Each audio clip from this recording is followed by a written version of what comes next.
जय गुरुदेव नाम किसका। जय गुरुदेव नाम किसका। प्रभु का पावन नाम, प्रभु का पावन नाम। जय गुरुदेव।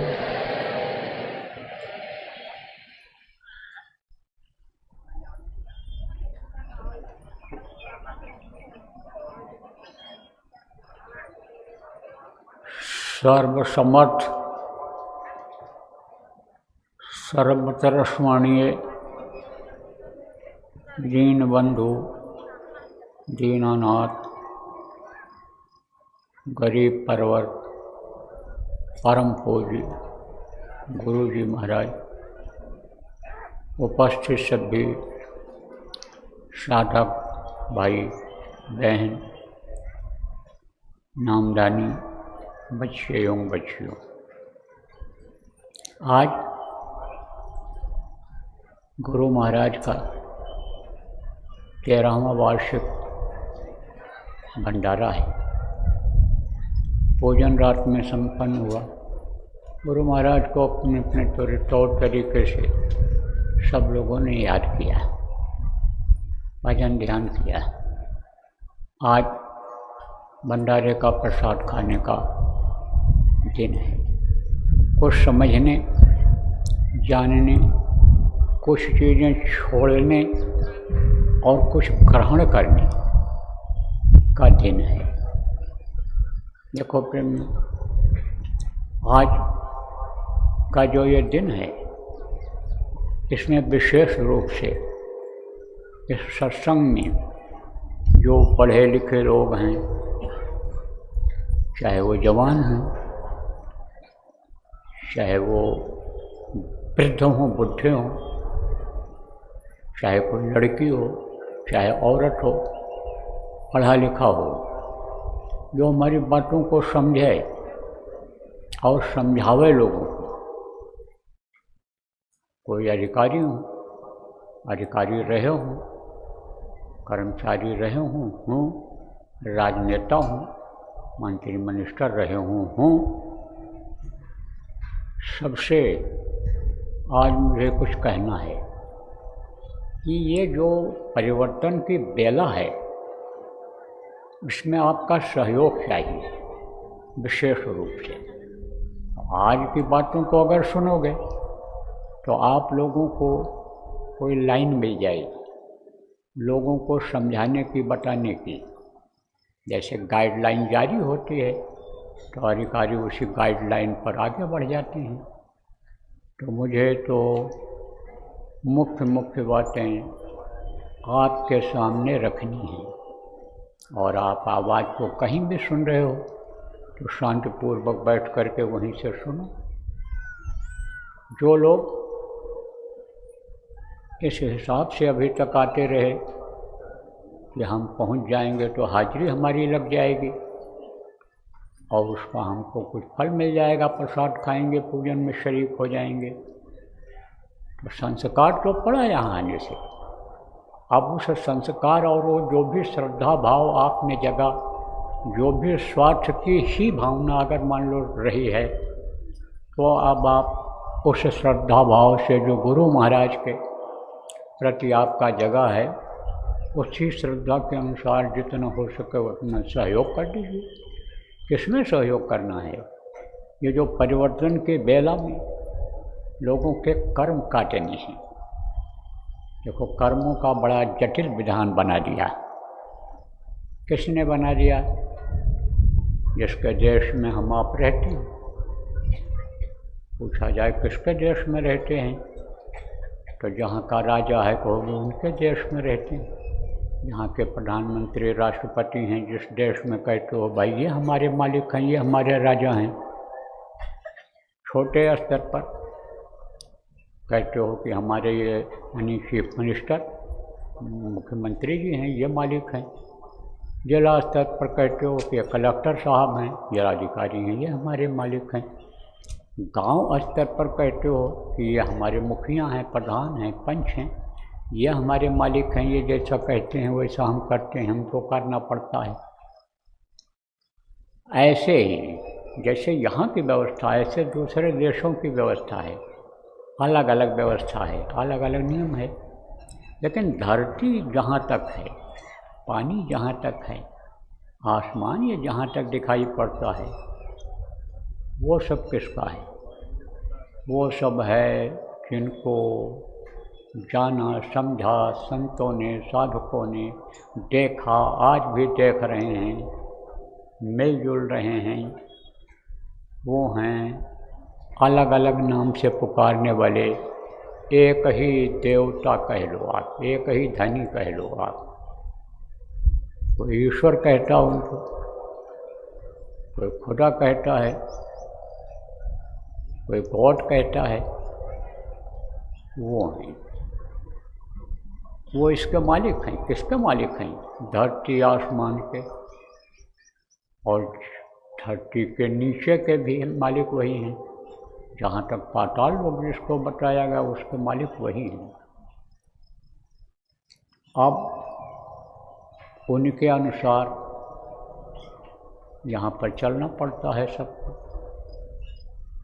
तो आप ये समझो कि वो कहाँ से इन चीज़ों को बनाने के लिए मसाला पाए, जो सबसे न्यारा है। सबसे न्यारा कौन है? सबसे न्यारा वो राम है जिसके लिए संतों ने कहा, एक राम दशरथ का बेटा, एक राम घट घट में लेटा, एक राम का सकल पसारा, एक राम सब जग से न्यारा। ये जितने भी नीचे के लोग हैं सब के मालिक वही हैं। इनको सतपुरुष कहा गया है। तो उनसे इन्होंने मांगा था तपस्या करके वरदान के रूप में, उन्हीं के पुत्र हैं। जितने भी जीव हैं, जितने आप बैठे हो यहाँ पर, सब उन्हीं के अंश हो। अंश माने छोटा टुकड़ा। जैसे कहते हैं ना कि हमारे पिता हैं, इनके रक्त से हम जो है, इनका रक्त हमारे शरीर में है, खून का हमारा रिश्ता है। ऐसे ही इनका भी रिश्ता और आपका भी, हमारा जितनी जीवात्माएँ यहाँ धरती पर हैं, आसमान में उड़ रहे हैं, पक्षी हैं, ज़मीन के नीचे कीड़े मकोड़े हैं, सब में उन्हीं की अंश है, उन्हीं की जीवात्मा है। तो आप ये समझो कि कहोगे भाई तो ये कीड़ा मकोड़ा क्यों हो गए? कर्मों के आधार पर हो गए। कर्म खराब हो गए तो सज़ा मिल गई। तो वो ईश्वर प्रार्थना किए, तपस्या किया। देखो तपस्या का फल मिलता है। कल बताया था कि तन को जारो, तन को तकलीफ देनी पड़ती है, शरीर को, मन को मारो। मन अगर कहीं जा रहा हो तो चित्त से चिंतन करो कि यह हमारे परमार्थ के अच्छे रास्ते से चल रहा है कि अलग जा रहा है। और फिर उसके बाद बुद्धि लगाओ। बुद्धि लगाओ तो कहोगे कि भाई ये तो हमारे असली काम से अलग कर दे रहा है, हमको ये काम नहीं करना चाहिए, तो वो काम नहीं करना चाहिए। तो अब आप ये समझो प्रेम कि इन्होंने तपस्या किया, तप किया, और उसका फल मिला इनको। पिता का दर्शन हुआ अंतर में, सत्पुरुष का दर्शन किया अंतर में, देखा इन्होंने। तो जब देखा इन्होंने तो पिता बहुत खुश हो गए। क्यों खुश हुए? इनके तपस्या से, इनकी साधना से, इन्होंने जो मेहनत किया, संकल्प बनाया दिन रात कि हमको पिता का दर्शन नहीं हो रहा है, दर्शन होना चाहिए। तब इनको दर्शन हुआ, पिता खुश हो गए, बोले भाई तुमने बहुत मेहनत किया है। जैसे कोई मजदूर हो, मेहनत करे कि हमको हराम का पैसा नहीं लेना है, हमको हलाल का पैसा लेकर जाना है कि बच्चे हमारे फलें फूलें। और जब मालिक खुश हो जाता है तो खाने को दे देता उसको, कपड़े नहीं है तो कपड़ा भी दे देता है और मजदूरी अलग देता है। तो खुश हो गए वो कौन? सत्पुरुष खुश हुए, बोले तुम मांग लो जो तुमको मांगना है। तो इन्होंने लालच बस कह दिया कि आप हमको अपने ही जैसा राज्य दे दीजिए। बोले ठीक है, दे दिया। तो आ जाओ यू मस्त, लेकिन अब नहीं आओगे मेरे पास, आ नहीं सकते हो, आप जा नहीं सकते हैं। वो आप तो जा सकते हो उनके पास तक साधना करके, लेकिन वो नहीं जा सकते। तो मिल गया। अब इन्होंने इधर मसाला दिया, विस्तार किया। जब इधर विस्तार कर दिया, सब बना दिया, ये धरती आसमान पेड़ पौधे ये सब बना दिए। आप लोगों को सत्संगों में बताया है कि कौन कौन कितने बनाए गए थे शुरू में, ज़्यादा विस्तार का आज समय नहीं है। तो ये बना दिए जब, अब इसको चलाने के लिए आत्माएं चाहिए, तो आत्माओं को मांगा। अब वो जो ऊपर में थी आनंद ले रही थी, तो ऊपर से वो सब देख रही थी, क्योंकि ऊपर हम देखो बैठे हैं तो हम सबको देख रहे हैं। अब आप नीचे वाले हमको नहीं देख पा रहे हो जो इधर बैठे हो, ऐसे ही है। तो ऊपर वाले वो देख रहे थे कि हम जाएंगे, हमको बड़ी तकलीफ हो, बड़ा कष्ट होगा, वहाँ पर परेशानी होगी, निकलना मुश्किल हो जाएगा वहाँ से। इतना इसने जो है वो इस तरह का बना दिया है ये। तब सत्पुरुष से प्रार्थना किया, कहा कि आप हमको क्यों भेज रहे हो, हमने कौन सी गलती किया है। तब उन्होंने कहा कि घबराओ नहीं, मेरी मौज हो गई है, मेरी ये इच्छा है कि आप चले जाओ। जैसे कोई अधिकारी किसी अपने बाबू को दूसरी जगह भेज दे, तहसीलदार हैं, एसडीएम हैं, कहाँ साहब कहाँ तुम वहाँ चले जाओ, उस दफ्तर में चले जाओ। तो अगर वो गलती नहीं की है, कहेगा साहब वहाँ क्यों भेज रहे हो हमको आप, और अगर वो कह दें मेरी इच्छा हो गई आप चले जाओ, तो उसको पता है ये जब चाहेंगे जाने वाले बाबू को कि जब चाहेंगे हमको बुला लेंगे, इनको पावर है। तो वो सब उतर के आ गई इधर, धीरे धीरे धीरे धीरे ऐसे खंडों में। तो आत्माएं मिल गई इनको, तो इन्होंने ये सब विस्तार कर दिया। अब सत्पुरुष के ही सब अंश थे और उनको यह मालूम था, ये सब लीला उन्हीं की है। उनको मालूम था कि इनको जीवों को ये फंसाएंगे, तो ये शरीर बनाने का तो मसाला दे दिया, लेकिन बहुत छोटा सा सुराख, जिससे इस शरीर में जीवात्मा उतारी जाती है, जिसको पिंडी, 10वां द्वार कहा गया, शिव नेत्र कहा गया, थर्ड आई, रूहानी आँख मुसलमान फ़कीरों ने कहा। वो सुराख बनाने का इनके पास मसाला नहीं रहा, तो उतना सुराख बना रह गया, उसी से जीवात्मा डाली गई, लेकिन निकलने का भी रास्ता उसी से है। ऐसा उपाय यानी संतों ने निकाल लिया, तो तद्रूप होते हैं। तद्रूप किसको कहते हैं? सत्पुरुष जैसे ही पावर देते हैं, वो शक्ति देते हैं।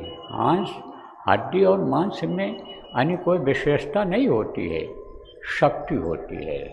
जैसे देखो ये बिजली का तार है, तो वो तो साधारण तार है, अब उसमें करंट अगर प्रवाहित कर दिया जाए, करंट का संचार कर दिया जाए, तो उससे बड़ी बड़ी मशीनें चल जाती हैं। ऐसे ही शरीर वही होता है, लेकिन युक्ति उनको मालूम होती है।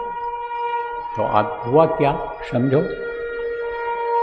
हुआ यह समझो, बुद्धिजीवी लोग समझो, पढ़े लिखे लोग, तभी आप लोगों को कुछ बता पाओगे। सारी बातों को आज सुनना ध्यान से, क्योंकि अब आपकी ज़रूरत है। ये बेचारे गांव के लोग दूर दूर से जो आते हैं, दूसरे प्रदेशों से आते हैं, ये समझ नहीं पाते हैं। आप समझाओगे तो ये समझ जाएंगे। सब जगह पढ़े लिखे लोग हो, समझदार हो, अनुभव वाले हो, चाहे खेती का हो, चाहे व्यापार का हो, चाहे नौकरी का हो, अनुभव वाले हो, तो आप लोग बताओगे। ज़्यादा विस्तार में न बता पाना तो अभी आगे जो बातें बताएंगे जो ज़्यादा ज़रूरी है सबके लिए वो बता देना, लेकिन पहले समझ लो। कोई कुछ पूछ बैठे तो जानकारी तो रहनी चाहिए। तब फिर देखो प्रेमियों क्या हुआ कि इधर का विस्तार शुरू हो गया और ये जीवात्माएँ रहने लगी यहाँ। उस वक्त पर था सतयुग, सबसे पहले सतयुग था। सतयुग की बहुत विशेषताएं हैं, आज बताने का इतना समय नहीं है। तो सतयुग बहुत अच्छा युग था। तो उसमें क्या था कि उसमें समझो कि जैसे कोई बीज को डाल दिया खेत में और फिर ज़रूरत पड़ी तब बादल आए, बरस गए, खुश रहते थे ये सब। देखो जल माने पानी, पृथ्वी ये धरती, जल चित्त जल पावक गगन समीरा, पंचऋषि में जल, या आप ये समझो कि पृथ्वी जल और ये यानी वायु, आकाश और अग्नि, और इसी से ये शरीर बना है। तो ये देवता हैं, इनका लोक है, ये सब यानी समझो मालिक हैं अपने अपने लोकों के। तो इसी से यह शरीर बना है और इस शरीर को चलाने के लिए इन चीज़ों की ज़रूरत है। तो जब ये खुश थे तो न आंधी आती थी और न गर्मी इतनी पड़ती थी, इतनी हवा यानी समझो तेज नहीं चलती थी, न धीमी रहती थी, और समय पर ये बादल पानी बरसा देते थे। और जब ज़रूरत होती थी खेत को सिंचाई, खेत की सिंचाई हो जाती थी, किसी चीज़ की कोई कमी नहीं होने देते थे। कोई भी आगजनी कहीं आग नहीं लगती थी कि अग्नि प्रकट होकर के और नाश कर दे, विनाश कर दे। तो इस तरह से बहुत अच्छा वातावरण था और जब कोई दिक्कत नहीं थी आज की तरह से। इसके खाने का इंतज़ाम करो, कपड़े का करो, घर मकान बनाओ, बच्चों की देख रेख करो, पढ़ाई लिखाई करो, नौकरी चाकरी लगवाओ, कमाई आने लग जाएगी, यह सब उस समय नहीं था। उस समय लोगों की नीयत बहुत अच्छी थी, दूसरे की चीज़ों को जहर की तरह से मानते थे, दूसरे की माँ बहन को अपनी माँ और बहन की तरह से मानते थे। कोई टेंशन नहीं, कोई झगड़ा झंझट नहीं, समय जो भी रहता था भजन भाव भक्ति में लगाते थे। तो साधना करते थे लोग। 1 लाख वर्ष की आदमी की उम्र होती थी और जब वो पूरी हो जाती थी तब यही जीव आत्मा अपने आप सतलोक पहुँच जाती थी। वो जो बीच के रास्ते हैं सारे खुले रहते थे, दरवाज़ा इनके लिए बिल्कुल खुला रहता था, कभी भी आवें जाएं, गेट कोई बंद करने वाला नहीं रहता था। अब तो बजर दरवाज़ा हो गया, बजर दरवाज़ा यहीं से शुरू हो गया, आँखों के पीछे से ही शुरू हो गया। सुराग को बिल्कुल बंद कर दिया एक तरह से। अब तो ये जीवात्मा केवल उसकी छाया से, केवल उसके यानी ठंडी गर्मी कह लो आप, उसके प्रभाव से इस शरीर में बंद है। तो अब आप ये समझो कि फिर क्या हुआ कि जो है ये यानी जाने लग गई। तो काल भगवान ने सोचा कि भाई हमारा तो संविधान खत्म हो जाएगा। देवी देवता जो उन्होंने बनाए थे, 33 करोड़ दुर्गा, 10 करोड़ शंभु, बैराट और ये सब बनाए थे जो उन्होंने, वो सब लोग बोले कि बगिया तो उजड़ जाएगी, हम जिसके मालिक हैं, जिस पर हम उनको हुकूमत करते हैं, वही लोग न रहेंगे है तो फिर ये कैसे चलेगा। जैसे दफ्तर के सब लोग अगर चले जाएं, छुट्टी ले लें, तो अधिकारी बैठ कर के क्या करें, कहाँ से उसका दफ्तर चलेगा। ऐसे ही उन्होंने सोचा कि भाई हमारी तो बगिया उजड़ जाएगी, हमारे पास कुछ नहीं रहेगा, तो कुछ ऐसा नियम बनाना चाहिए। जैसे अब नियम जगह जगह बन रहे हैं, कि कोई हड़ताल नहीं करेगा, स्ट्राइक नहीं करेगा, नियम बना दिया। स्ट्राइक करते थे लोग, हड़ताल कर देते थे और दफ्तर पूरा खाली हो जाता था। एक दिन के कैजुअल लीव ले लिया सब लोगों ने, दफ्तर खाली हो गया। तो ऐसे ही जब कोई नियम बन जाता है तो उन्होंने कहा भाई सख्त नियम बन जाएगा कि कोई छुट्टी नहीं ले सकता है, इमरजेंसी आ जाती किसी को छुट्टी मिलता है, तो एक नियम बन गया। ऐसे ही जब नियम सोचा बन जाए कोई, तो नियम बनाने का इनके पास यानी कोई तरीका नहीं था, पावर नहीं थी। तब इन्होंने किससे प्रार्थना किया? अपने ऊपर वाली, जैसे कोई पड़ोसी छोटा देश हो, अपने बड़े देश वाले से, बगल वाले से ये प्रार्थना करें, कहे भाई हमारा ये संविधान बनवा दीजिए, हमारा काम बनवा दीजिए, बताइए आप राय दे दीजिए कि कैसे हम अन्य समझो या समस्या से निकल जाएं, उबर जाएं। तो उन्होंने कहा ठीक है बनवा देते हैं। तो उन्होंने सब नियम बना करके और नीचे भेज दिया। कहाँ भेजा? कि जैसे मान लो किसी देश के प्रधानमंत्री ने दूसरे सक्षम, जानकार, अनुभवी प्रधानमंत्री को कहा कि आप हमारा ये कर दीजिए, तो उसने बनाया, बना करके कहाँ भेजा? जो सेक्रेटरी हैं उनके पास भेज दिया इनके, और सेक्रेटरी ने क्या किया? उस नियम को लागू करवा दिया। जो नीचे के मंत्री हैं, समझ लो आप, उनको भेज करके, गृह मंत्री को भेज करके या किसी को भेज करके और उसको लागू करवा दिया। उसी तरह से इसमें भी हुआ। उन्होंने भेजा तो किसके पास भेजा? ब्रह्मा जी के पास। ब्रह्मा इस सृष्टि के रचयिता हैं, वो संहार करता हैं। कौन? शिव जी महाराज, शंकर जी महाराज, वो संहार करता हैं और दाता भी हैं। अपने लोगों को देते भी हैं। क्या देते हैं? रक्षा देते हैं। वो सत्संगियों की रक्षा करते हैं। आपको नहीं पता है, महाकाल यहाँ झंडा लिया खड़े थे, पूछो उनसे, बताएंगे, मिल जाएंगे सत्संगी इसमें देखने वाले। और अगर चैलेंज करो पढ़े लिखे लोग, तो मैं बता दूंगा कि इनसे पूछ लो कि झंडा लिए खड़े थे कि नहीं। तो ऐसे यह संहार करता है। लेकिन अवघड़ दानी भी इनको कहा गया है। ये देते भी हैं जब खुश हो जाते हैं, जैसे सब खुश हो जाते हैं। ये सब चाहते हैं कि इस धरती से पाप हटे, क्योंकि इनसे यानी पाप से इनकी वैल्यू, महत्व इनका खत्म हो रहा है। क्यों? क्योंकि वही गंदे लोग, वही मांस खाने वाले, मछली खाने वाले, अंडा खाने वाले, वही आपके समझो शराब पीने वाले, नशा करने वाले, व्यभिचार करने वाले, खून कत्ल कराने वाले ज़्यादातर जाते हैं। कहाँ जाते हैं? क्षमा कराने के लिए इनके मंदिरों में। आप जो रिसर्च करते हो, शोध करते हो, प्रेस रिपोर्टर हो, आप पता लगाओ कि कितने शाकाहारी जाते हैं वहाँ, कितने मांसाहारी जाते हैं। शाकाहारी कभी कभी जाते हैं, मांसाहारी हमेशा। चलो भाई माफ़ी ऐसे माफ़ी नहीं होती है। गलती बड़ी करो तो माफ़ी मिलेगी, छोटी गलती कोई हो जाए भूल चूक में, उसकी भी माफ़ी हो जाती है, छोटी गलती हो। और अगर माफ़ी करने वाला खुश नहीं हुआ तो उसमें भी देर लगती है। यह सब अनुभव वाली बात आपको बता रहा हूँ। कोई इसमें ऐसा नहीं, इसके शरीर का जो अनुभव है हमारा, वो आपको बता रहा हूँ। तो समझो प्रेमियों कि ब्रह्मा को वो आवाज़ सुनाई पड़ी, सीधी आवाज़ सुनाई पड़ गई।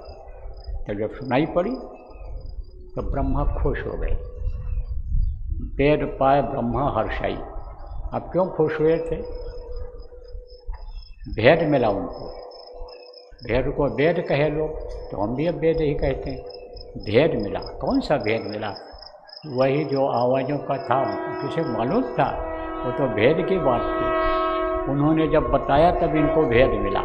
तो भेद मिला, ब्रह्मा को आई और देख वेद ब्रह्मा भेद, ब्रह्मा हर्षाई, खुश हो गए। अब क्या खुश हो गए कि अब तो ये नियम बना दिया, नियम का कानून का उल्लंघन तो कलयुग में मतलब करेंगे ही ज़्यादातर लोग, वहाँ बट लोक में करेंगे ही तो फंसेंगे। तो अब जब इनको सुनाई पड़ गया तो उनको पता चला, किसको, काल भगवान को, ईश्वर को। तब उन्होंने इनको हुक्म दिया, जब तुम जल्दी करो इसको जारी कर दो, सुना दो। किसको सुनाई पड़ा? वो जो हमेशा उस ब्रह्मवाणी, आकाशवाणी जिसको कहा गया, वो आवाज़ें, जो आयतें जिनको कहा गया है, जो सुन रहे थे ऋषि मुनि, ग्रह त्यागी थे, सन्यासी कह लो आप, गृहस्थाश्रम में नहीं थे, उनको सुनाई पड़ा। उनको लोगों ने मान्यता दिया था। जैसे यहाँ साधना शिविर लगी और 56 घंटा लगातार बैठे, 53 घंटा लगातार बैठे, न रोटी खाए न टट्टी गए, समझो बैठे रहे। समझा? अब उनके बारे में अगर नाम बता दिया जाए तो भी आप उनका पैर छूने लग जाओगे, पूजा करने लग जाओगे। भाई बात तो जरूर है, और बताओ हमको कि हमारी बीमारी कैसे जाएगी, तकलीफ़ कैसे जाएगी। आप कह दें तुम साधना करो और कराओ, बैठो तुम 8 घंटा लगातार 24 घंटे में, तो वो आपको भाएगा नहीं। कहोगे नहीं दया कर दो, आपके पास बहुत पावर है, हमारा यही से ठीक हो जाए बगैर कुछ किए। तो अब आप ये समझो कि उनको जो है यानी उनकी इज्जत थी। किसकी इज्जत थी? जो साधना करते थे, त्यागी थे, लगातार बैठे रहते थे, जिनको ऋषि मुनि कहा गया। इनका दर्जा अलग अलग होता है। मुनि का दर्जा अलग है और ऋषि का अलग है, संतों का अलग है। स्थान, ऊर्जा, कुर्सी होता है। जैसे दफ्तर में बाबू की कुर्सी अलग होती है, साहब के पेशकार की कुर्सी अलग होती है, साहब की कुर्सी जज साहब हैं तो उनकी अलग होती है, मजिस्ट्रेट साहब हैं उनकी अलग होती है। ऐसे इनका दर्जा है। तो उनको सुनाई पड़ा, तो उन्होंने लोगों को बताया कि भाई ये अच्छा है और ये बुरा है। ये जो किताब वेद लिखा हुआ है उसमें यही सब बातें लिखी हुई हैं। उस समय पर केवल एक संस्कृत भाषा थी, वही चलती थी। अब संस्कृत जल्दी कोई जानते नहीं हैं, तो उसको पढ़ नहीं पाते, समझ नहीं पाते हैं। अपने मन से भी ये जो यानी प्रेस वाले हैं, ये परिवर्तन कर देते हैं, दूसरा डाल देते हैं, यानी समझो अपने हिसाब से डाल देते हैं जो मन में आता है। तो उसका अर्थ जल्दी समझ में नहीं आता है, क्योंकि एक ही चौपाई है, उसका कई अर्थ लोग लगाते हैं। एक ही श्लोक है, उसका कई अर्थ लगाते हैं। तो वो चीज़ असली चीज़ से हो गए दूर। पुराण बनाए गए, शास्त्र बनाए गए, उसका रूपांतरण हुआ समय समय पर, उसमें सारे नियम लिखे हुए हैं। तो अब आप ये समझो कि वो नियम का पालन करना जरूरी होता है, और उस नियम का उल्लंघन करने से कर्म आते हैं। जैसे लिखा है कि जीवों पर दया करो, किसी ने भी यह नहीं कहा, किसी भी जानकार ने, किसी भी यानी समझ लो कि धर्म में पैदा हुए पूरे फकीर ने ये नहीं कहा कि मांस खाओ, मछली खाओ, अंडा खाओ। सबने कहा जीवों पर दया करो। सब में जीव हैं। खजूर बना दिया, जौ बना दिया, गेहूँ बना दिया, यानी फल फूल बना दिया। ये पशुओं के दूध आपके लिए हो गए, चाहे वो भेड़ हो, चाहे बकरी हो, चाहे वो गाय हो, चाहे वो भैंस हो, तो उसको पियो, उसका घी खाओ, मतलब उसका उपयोग करो। डेयरी उत्पाद जिसको इस समय आप बोलते हो, वो चीज़ें खाओ पियो उस समय अपनी अपनी भाषा में। सब लोगों ने बताया। अब जीवों पर दया करने के बजाय मार करके काट करके खाने लग गए। किस लिए खाने लग गए? शरीर बलवान हो जाएगा। एक बच्चे होते हैं 4 बच्चे पैदा हो जाएंगे, फिर वो क्या करेंगे बच्चे? फिर वो लड़ाई करेंगे, फिर वो अपने, आप समझो कि जाति के लोगों को छोड़कर दूसरी जाति को मारेंगे, अपने धर्म वालों में लोगों को मिलाएंगे और उनको मारेंगे काटेंगे। यह सब होने लग गया। अब आजकल यही तो चल रहा है, यही चल रहा है आजकल। तो ये क्या, इससे क्या लगा? इससे लगा पाप। माया का इधर जोर हुआ। माया मालकिन है मृत लोक के, माया का जोर हुआ इधर। तो माया किसको कहते हैं? माया लड़कियों को, औरतों को और रुपया पैसा को माया कहते हैं। तो माया के पीछे दौड़ने लग गए। क्यों दौड़े? क्योंकि बुद्धि सही नहीं रह गई। मानवता किसको कहते हैं? इंसानियत किसको कहते हैं?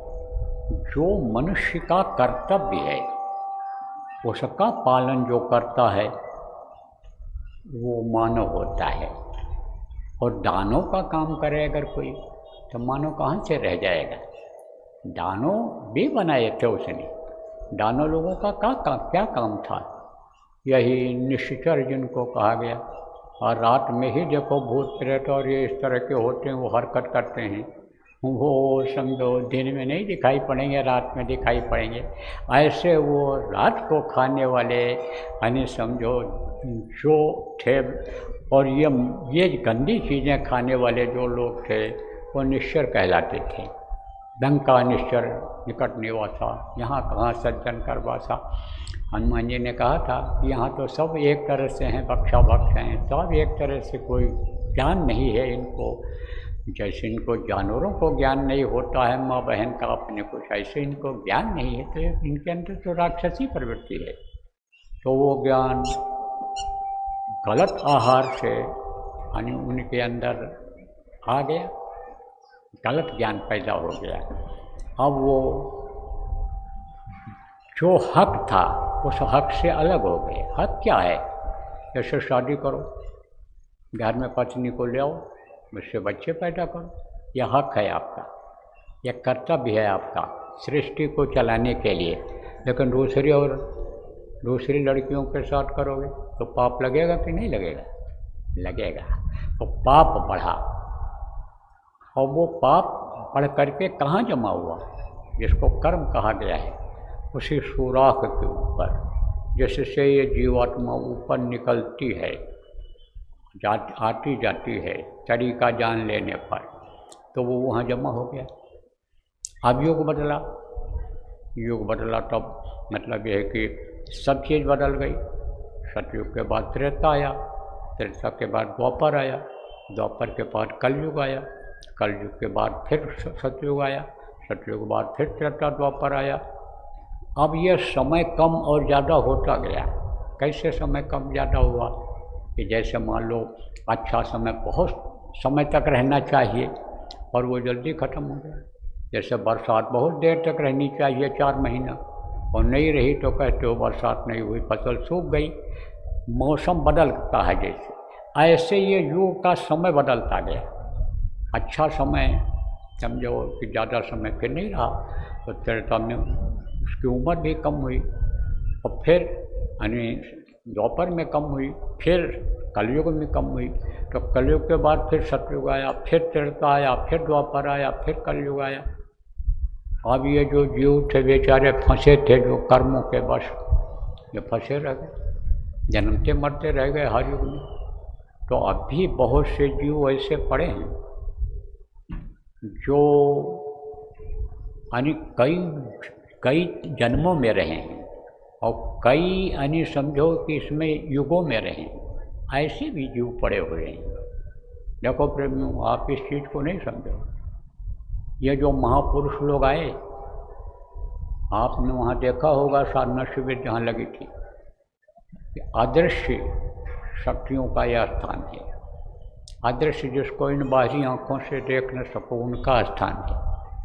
अब वो जब थे आज के 200 साल, 300 साल, 500 साल पहले, तो जिन जीवों को उन्होंने नामदान दिया था वो फंसे रह गए, और जब उनके कर्म कटे तब वो गुरु महाराज जैसे महापुरुष को के पास पहुंच गए और उनसे नामदान ले लिया, और उनका भी आवाहन किया गया कि चल पड़ो साधना शिविर के लिए। तो साधना शिविर के लिए आ गए, तो वो यहाँ आ करके और उनको दया दिए, विश्वास दिलाया उनको, और उन लोगों ने भी साधना किया।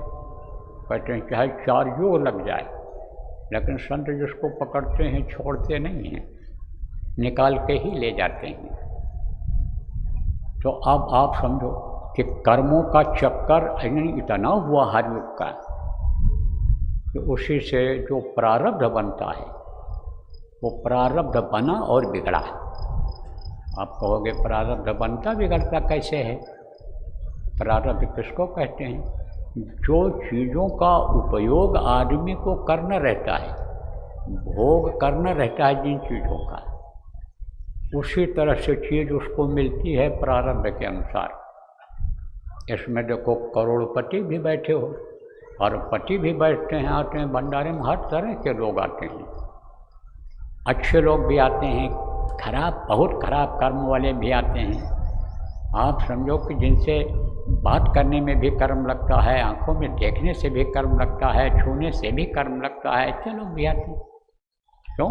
क्योंकि संस्कार पहले का पड़ा हुआ है, पहले का संस्कार पड़ा है, तो वही संस्कार उनको यहाँ ले आता है। कभी किसी जन्म में संत के पास रहे होंगे, संस्कार पड़ गया, तो वो लोग आते हैं, हर तरह के लोग आते हैं।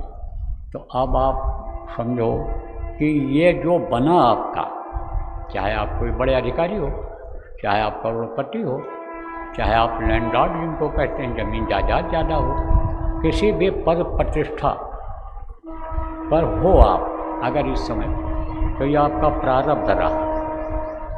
अब अगर आपने वही काम शुरू कर दिया, यही करने लग गए, पद प्रतिष्ठा को ही बढ़ाने में लगे रह गए, धन संपत्ति को ही बढ़ाने लग गए, और उसी में आप पाप कमाने लग गए, उसी में अपराध आप करने लग गए, और उसी में समझ लिया कि मेरा नाम होगा, मेरी संपत्ति बढ़ जाएगी, मेरा पद प्रमोशन हो जाएगा, उसी को बढ़ाने में लग गए, तो अगला प्रारब्ध आपने खराब कर लिया।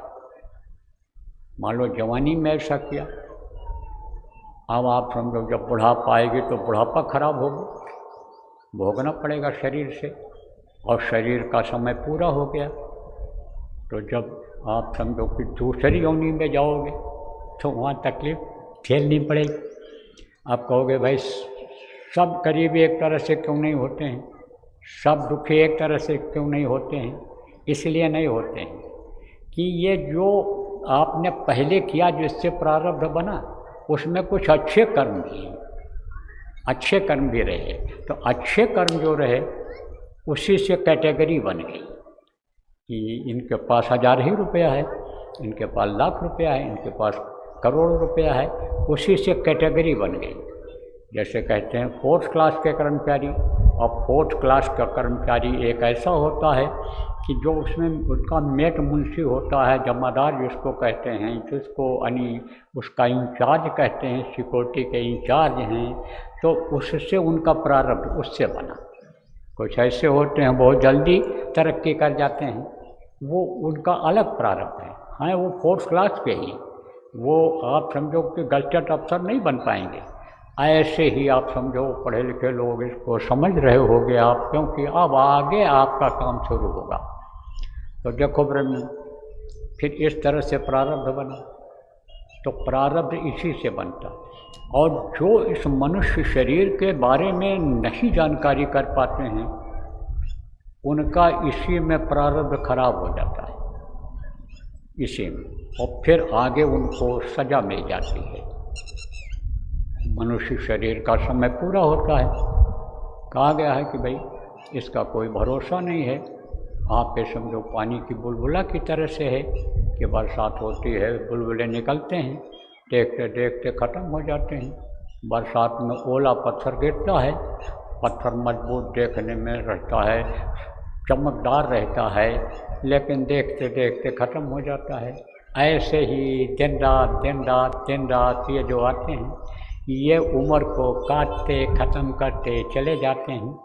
तो आदमी जैसे कुछ लेकर नहीं आता है, वहाँ से माँ के पेट से कोई लेकर आता है, मुट्ठी बांध कर आता है, कहते हाथ फैला कर चला जाएगा, ये सब यहीं छूट जाता है। लेकिन वो जो कर्म किए हुए रहता है, जिससे प्रारब्ध बनता है, उसकी सज़ा मिल जाती है।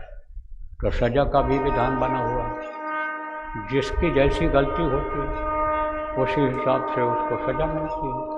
तो मानव हत्या का, मनुष्य मारने का सबसे सख्त सज़ा है। यहाँ भी देखो, जो मनुष्य को मारते हैं फांसी की सज़ा होती है। बैठे हैं इसी जैसा आप लोग हैं, सज़ा देते हैं, तुरंत देते हैं। आप फिर समझो आजीवन कारावास दे देते हैं कि बाहर आकर के फिर वो यही काम न करे, क्योंकि उसकी आदत में ये चीज़ आ जाती है। जीवों की हत्या करने वाले को भी भारी सज़ा मिलती है, माफ़ी नहीं होती है।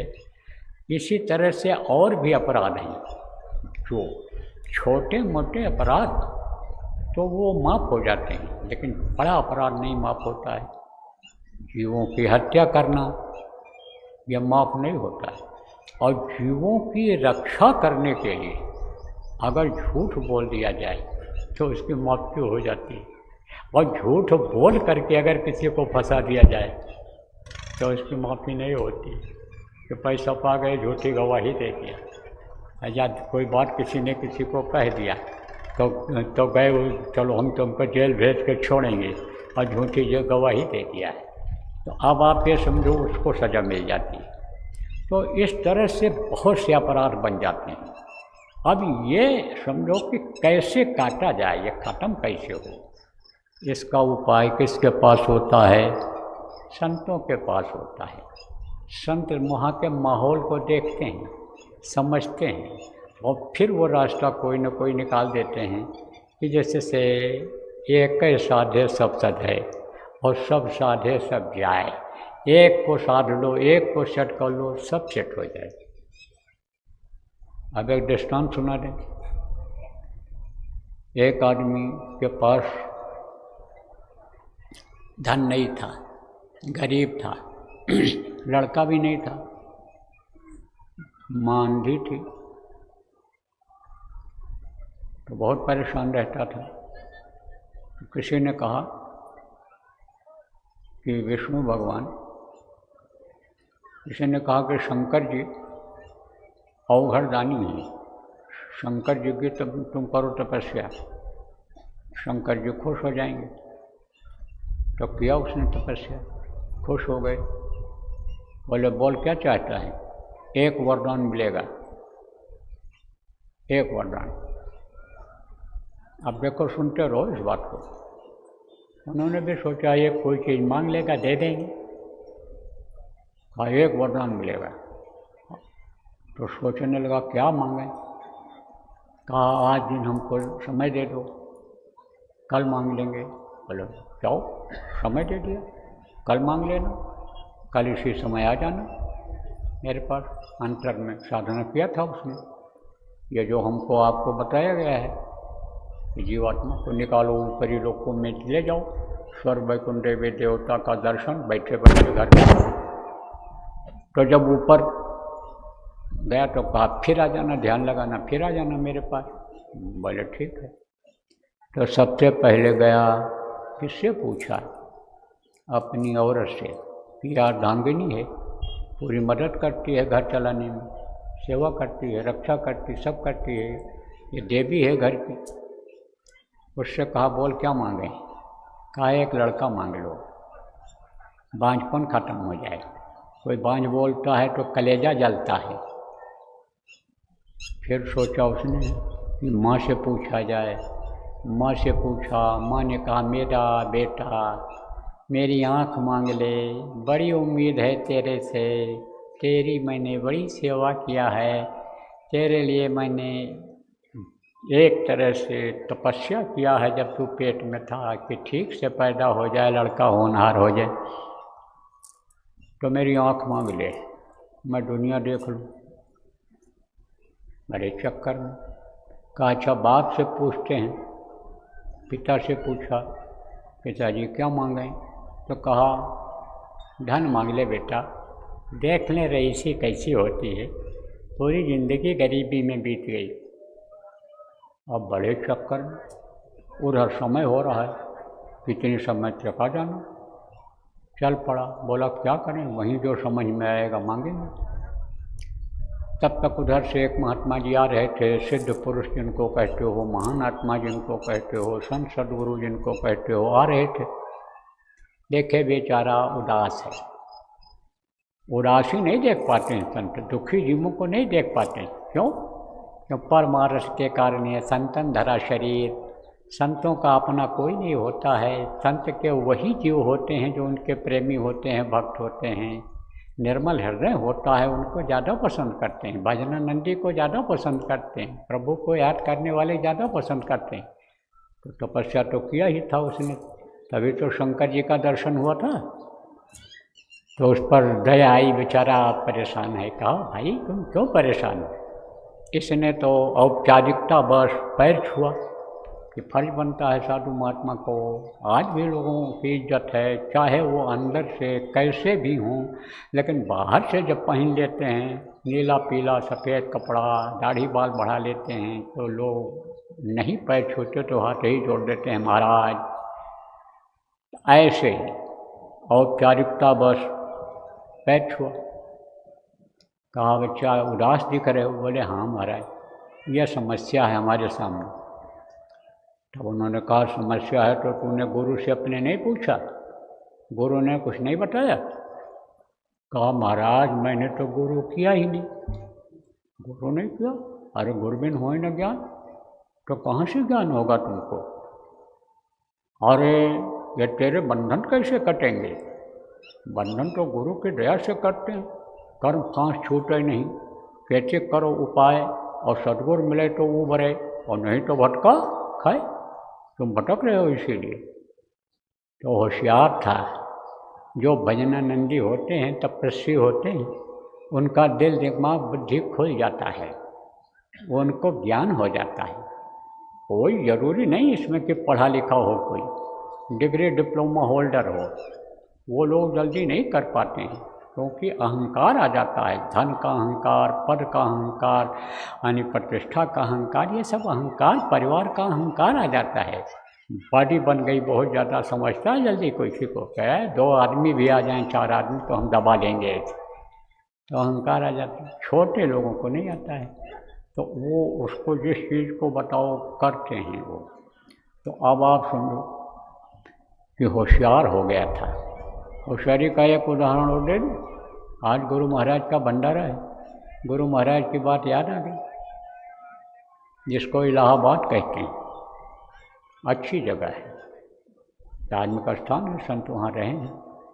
धरती पर भी असर उसका है, जीवों पर भी है, जो उस समय के जीव हैं, पहले के जीव, पहले के जीव हैं, जीवों पर भी फंसे हैं बेचारे। इलाहाबाद प्रयाग जिसको कहते हो, वहीं का एक आदमी यहाँ बैठा है। चैलेंज करो, लव लिख कर दे दूँगा कोर्ट में कि लटका दो अगर बात गलत हो जाए फांसी पर। जज साहब लोग बैठे हैं यहाँ। श्रृंगी ऋषि का नहीं, उनका जो है आपके वो ऋषि थे, नाम लिखो, उनका बेटा है, फंस गया बेचारा। कैसे फंस गया ये भी बता दूंगा, समय रहेगा, हिम्मत रहेगी बोलने की, बीमार आदमी हूँ इस समय। तो ऐसे ज्ञान हो जाता है छोटे लोगों को। तो वहाँ पर कार्यक्रम था इलाहाबाद में, 12 बंगलियाँ थी, वहीं कार्यक्रम था, ठीक। तो वहाँ पर गया हुआ था मैं भी। तो उस वक्त पर स्वामी जी महाराज ट्रेन से बम्बई जा रहे थे, वहाँ कार्यक्रम के बाद। तो जब सब लोग जाने लगे तो मैं भी लटक गया पीछे। जीप पकड़ करके चला गया स्टेशन। 2-3 गाड़ियाँ थीं, तो एक गाड़ी में स्वामी जी महाराज थे, दूसरे में हम भी चले गए। तो सब ले गए वहाँ लोग, जो वरिष्ठ लोग थे। हम तो उस समय ज़्यादा सीनियर नहीं थे, क्योंकि ये 50 साल 52 साल पहले की बात है। तो तब जब वहाँ पहुँचे तो सब लोग बिस्तर वगैरह लगा दिए स्वामी जी का, और बोल चाल जब तेज शुरू हुआ तब उस क्लास में, फर्स्ट क्लास में अच्छे ही लोग थे जो पैसे वाले थे, तो वो सब जग गए और कई लोग उसमें चले गए। और एक आदमी वहीं खड़ा था, गांव का कौन था, कोई ऐसे फटा पुराना पहने हुए बगैर जूता चप्पल वाला आदमी खड़ा था। तो वो एक मोटा मोटा घुटने से नीचे तक कुर्ता पहने हुए और आया, और हम लोग नीचे आ गए कि भाई ट्रेन चलने वाली है, तो नीचे जाओ सब लोग, चलो उतरो। खड़े हो गए, सब खड़े थे, वो भी खड़ा था। और किसी से नहीं पूछा, उसने हिम्मत नहीं किया। उससे कहा, क्या ये बाबा तुमको क्या देता है, तुम लोग इतनी रात को यहाँ इनके पीछे पीछे दौड़े। उसने क्या बताता है बाबा, ये क्या कहता है? कहा ये कहते हैं कि एक दिन तुम्हारा ये मुसल ठंडा शरीर गिरेगा धड़ाम से, और ये तुम्हारा सारा नशा उतर जाएगा। इस समय वो मुँह देखने लग गया, आवाज़ हो गया। वो गुरु महाराज ट्रेन से पहले चला करते थे, आज गुरु महाराज की बातें याद आ रही। गुरु महाराज ट्रेन से चला करते थे, तो गुरु महाराज खड़े थे वहीं, ट्रेन से जाना था उनको। वहीं पर गार्ड का डिब्बा आकर के लग गया पीछे। तो गुरु महाराज ने कहा कि गार्ड साहब ये गाड़ी कहाँ जाएगी? तब उन्होंने कहा, बाबा आपको कहाँ जाना है? गाड़ी तो जहाँ जाएगी जाएगी, आप बताओ कहाँ जाना है। तब स्वामी जी महाराज हाथ जोड़े, बोले, गार्ड साहब नाराज़ क्यों होते हो? सोचो कि ये गाड़ी कहाँ जाएगी एक दिन, इसके बारे में सोचो, आप इस गाड़ी को मत पूछो। अब वो पढ़े लिखे आदमी उतर करके आ गए नीचे और स्वामी जी महाराज से बात करने लगे। 2-4 बातें उन्होंने की, 2-4 बातें की, उससे प्रभावित हो गए। कहे, महाराज चलो हमारे डिब्बे में बैठ लो, आपसे हमको कुछ सीख मिलेगी। और उसी में बैठा लिया और सुनते रहे। कहे, कहाँ जाना है? और स्वामी जी महाराज सोचे ही रहे थे कि जाएँ कहाँ जाएँ। बहुत तकलीफ पहले थी, आज तो प्रेमियों आपको जो कार्य करता हो सारा साधन सुविधा मिला हुआ है, आपको कोई चीज़ की कमी नहीं है। गुरु महाराज से जुड़े रहे, आपके बाप दादा जो जुड़े रहे उनको कोई कमी नहीं है। उनका पुण्य प्रताप और उनकी साधना आपको फलीभूत कर रही है, और आप कुछ नहीं कर पा रहे हो गुरु महाराज के लिए। और गुरु महाराज देखो बड़ी मुफलिसी में, गरीबी में अपना जीवन बिता करके, और फिर एक काम की, दादा गुरु का भंडारा था। गुरु महाराज ने कहा, भाई भंडारा करना चाहिए, भोजन कराने के लिए पैसे कहाँ से आए?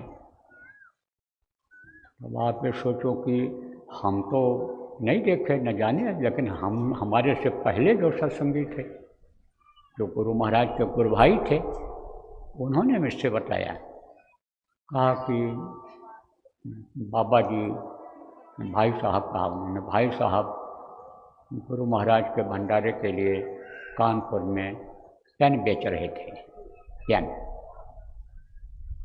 तो कहें हमको मिले, तो हमने कहा, भाई साहब ये क्या कर रहे हो? बोले, मैंने सोचा इससे कुछ बचत हो जाएगी तो कुछ गरीबों को खिला देंगे, गुरु महाराज का भंडारा ठीक से हो जाएगा। अब आप सोचो, तो इस तरह से एक शक्ति आ जाती है, ताकत आ जाती है वाणी में। किससे ताकत आ जाती है? यही भजन ध्यान सुमिरन करने से ताकत आ जाती है।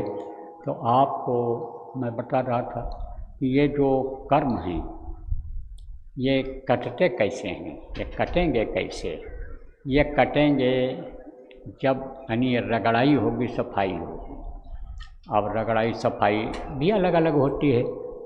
देखो, कोई कपड़ा गंदा हो गया, कम गंदा हुआ तो पानी में आपने भिगो दिया, और ऐसे हाथ से रगड़ दिया तो पसीना छूट गया। पसीना से ही अगर बदबू आई, गंदा हुआ तो छूट गया। अब मान लो उस पर तेल लग गए और फिर मैल जम गई या और कोई चीज़ लग गया, धब्बा लग गया, तब उस पर साबुन लगाते हो, रगड़ते हो, नहीं छूटता है तो जो लॉन्ड्री वाले मशीन रखते हैं, केमिकल रखते हैं, उनको देते हो, उससे सफाई होती है, उससे पूरी सफाई हो जाती है, एकदम ऐसा निर्मल हो जाता है। ऐसे अंतःकरण साफ करने का तरीका होता है कि जिससे जिस लक्ष्य के लिए, जिस उद्देश्य को पूरा करने के लिए हमको मनुष्य शरीर का मौका एक बार उसने दया करके दे दिया, वो हमारा लक्ष्य पूरा हो जाए, हम अपने स्थान पर पहुंच जाएं। महात्मा जो काम कर रहे हैं, हम आए वही देश से, जहाँ तुम्हारो धाम, तुमको घर पहुँचाओ ना एक हमारो काम, जहाँ से तुम आए हो वसीला घर जहाँ तुम्हारा है, वहाँ तुमको हम पहुँचा दें। ये बाकी ये जितने घर हैं ये सब तो एक तरह से मुसाफिर खाने, धर्मशाला की तरह से, क्योंकि एक घर से निकले दूसरे घर चले गए, दूसरे घर से निकले तीसरे घर चले गए, एक होटल से गए दूसरे होटल में ठहरे, तीसरे धर्मशाला में ठहरे। ट्रेन से जाना है तो एक प्लेटफार्म पर से दूसरे प्लेटफार्म पर गए, उतरे, तो ये तो सब मुसाफिर खाना है। तो उनका भी लक्ष्य पूरा होता है, किसका? जो आते हैं इस काम के लिए, और अपना भी लक्ष्य पूरा हो जाता है। अब वही सफाई वाली बात है, तो सफाई करने के लिए भी बताया जाता है किसी को, तो वो सफाई क्या है? वो सफाई ये है कि जानकारी करो कि धुलाई कैसे होती है। बहुत से लोग ऐसे हैं जो कपड़ा धोने ही नहीं जानते हैं।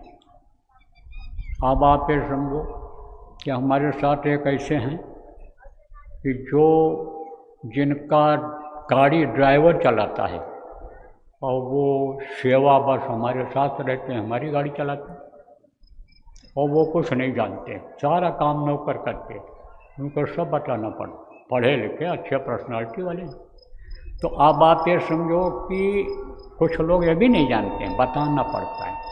अब यह पढ़ा लिखा क्रीम ब्रेन जिसको कहते हो, उसको कोई बात बता दिया जाए तो जल्दी समझ में आ जाता है, और कम बुद्धि वाले को बार बार बताना पड़ता है, रिमाइंड करना पड़ता है।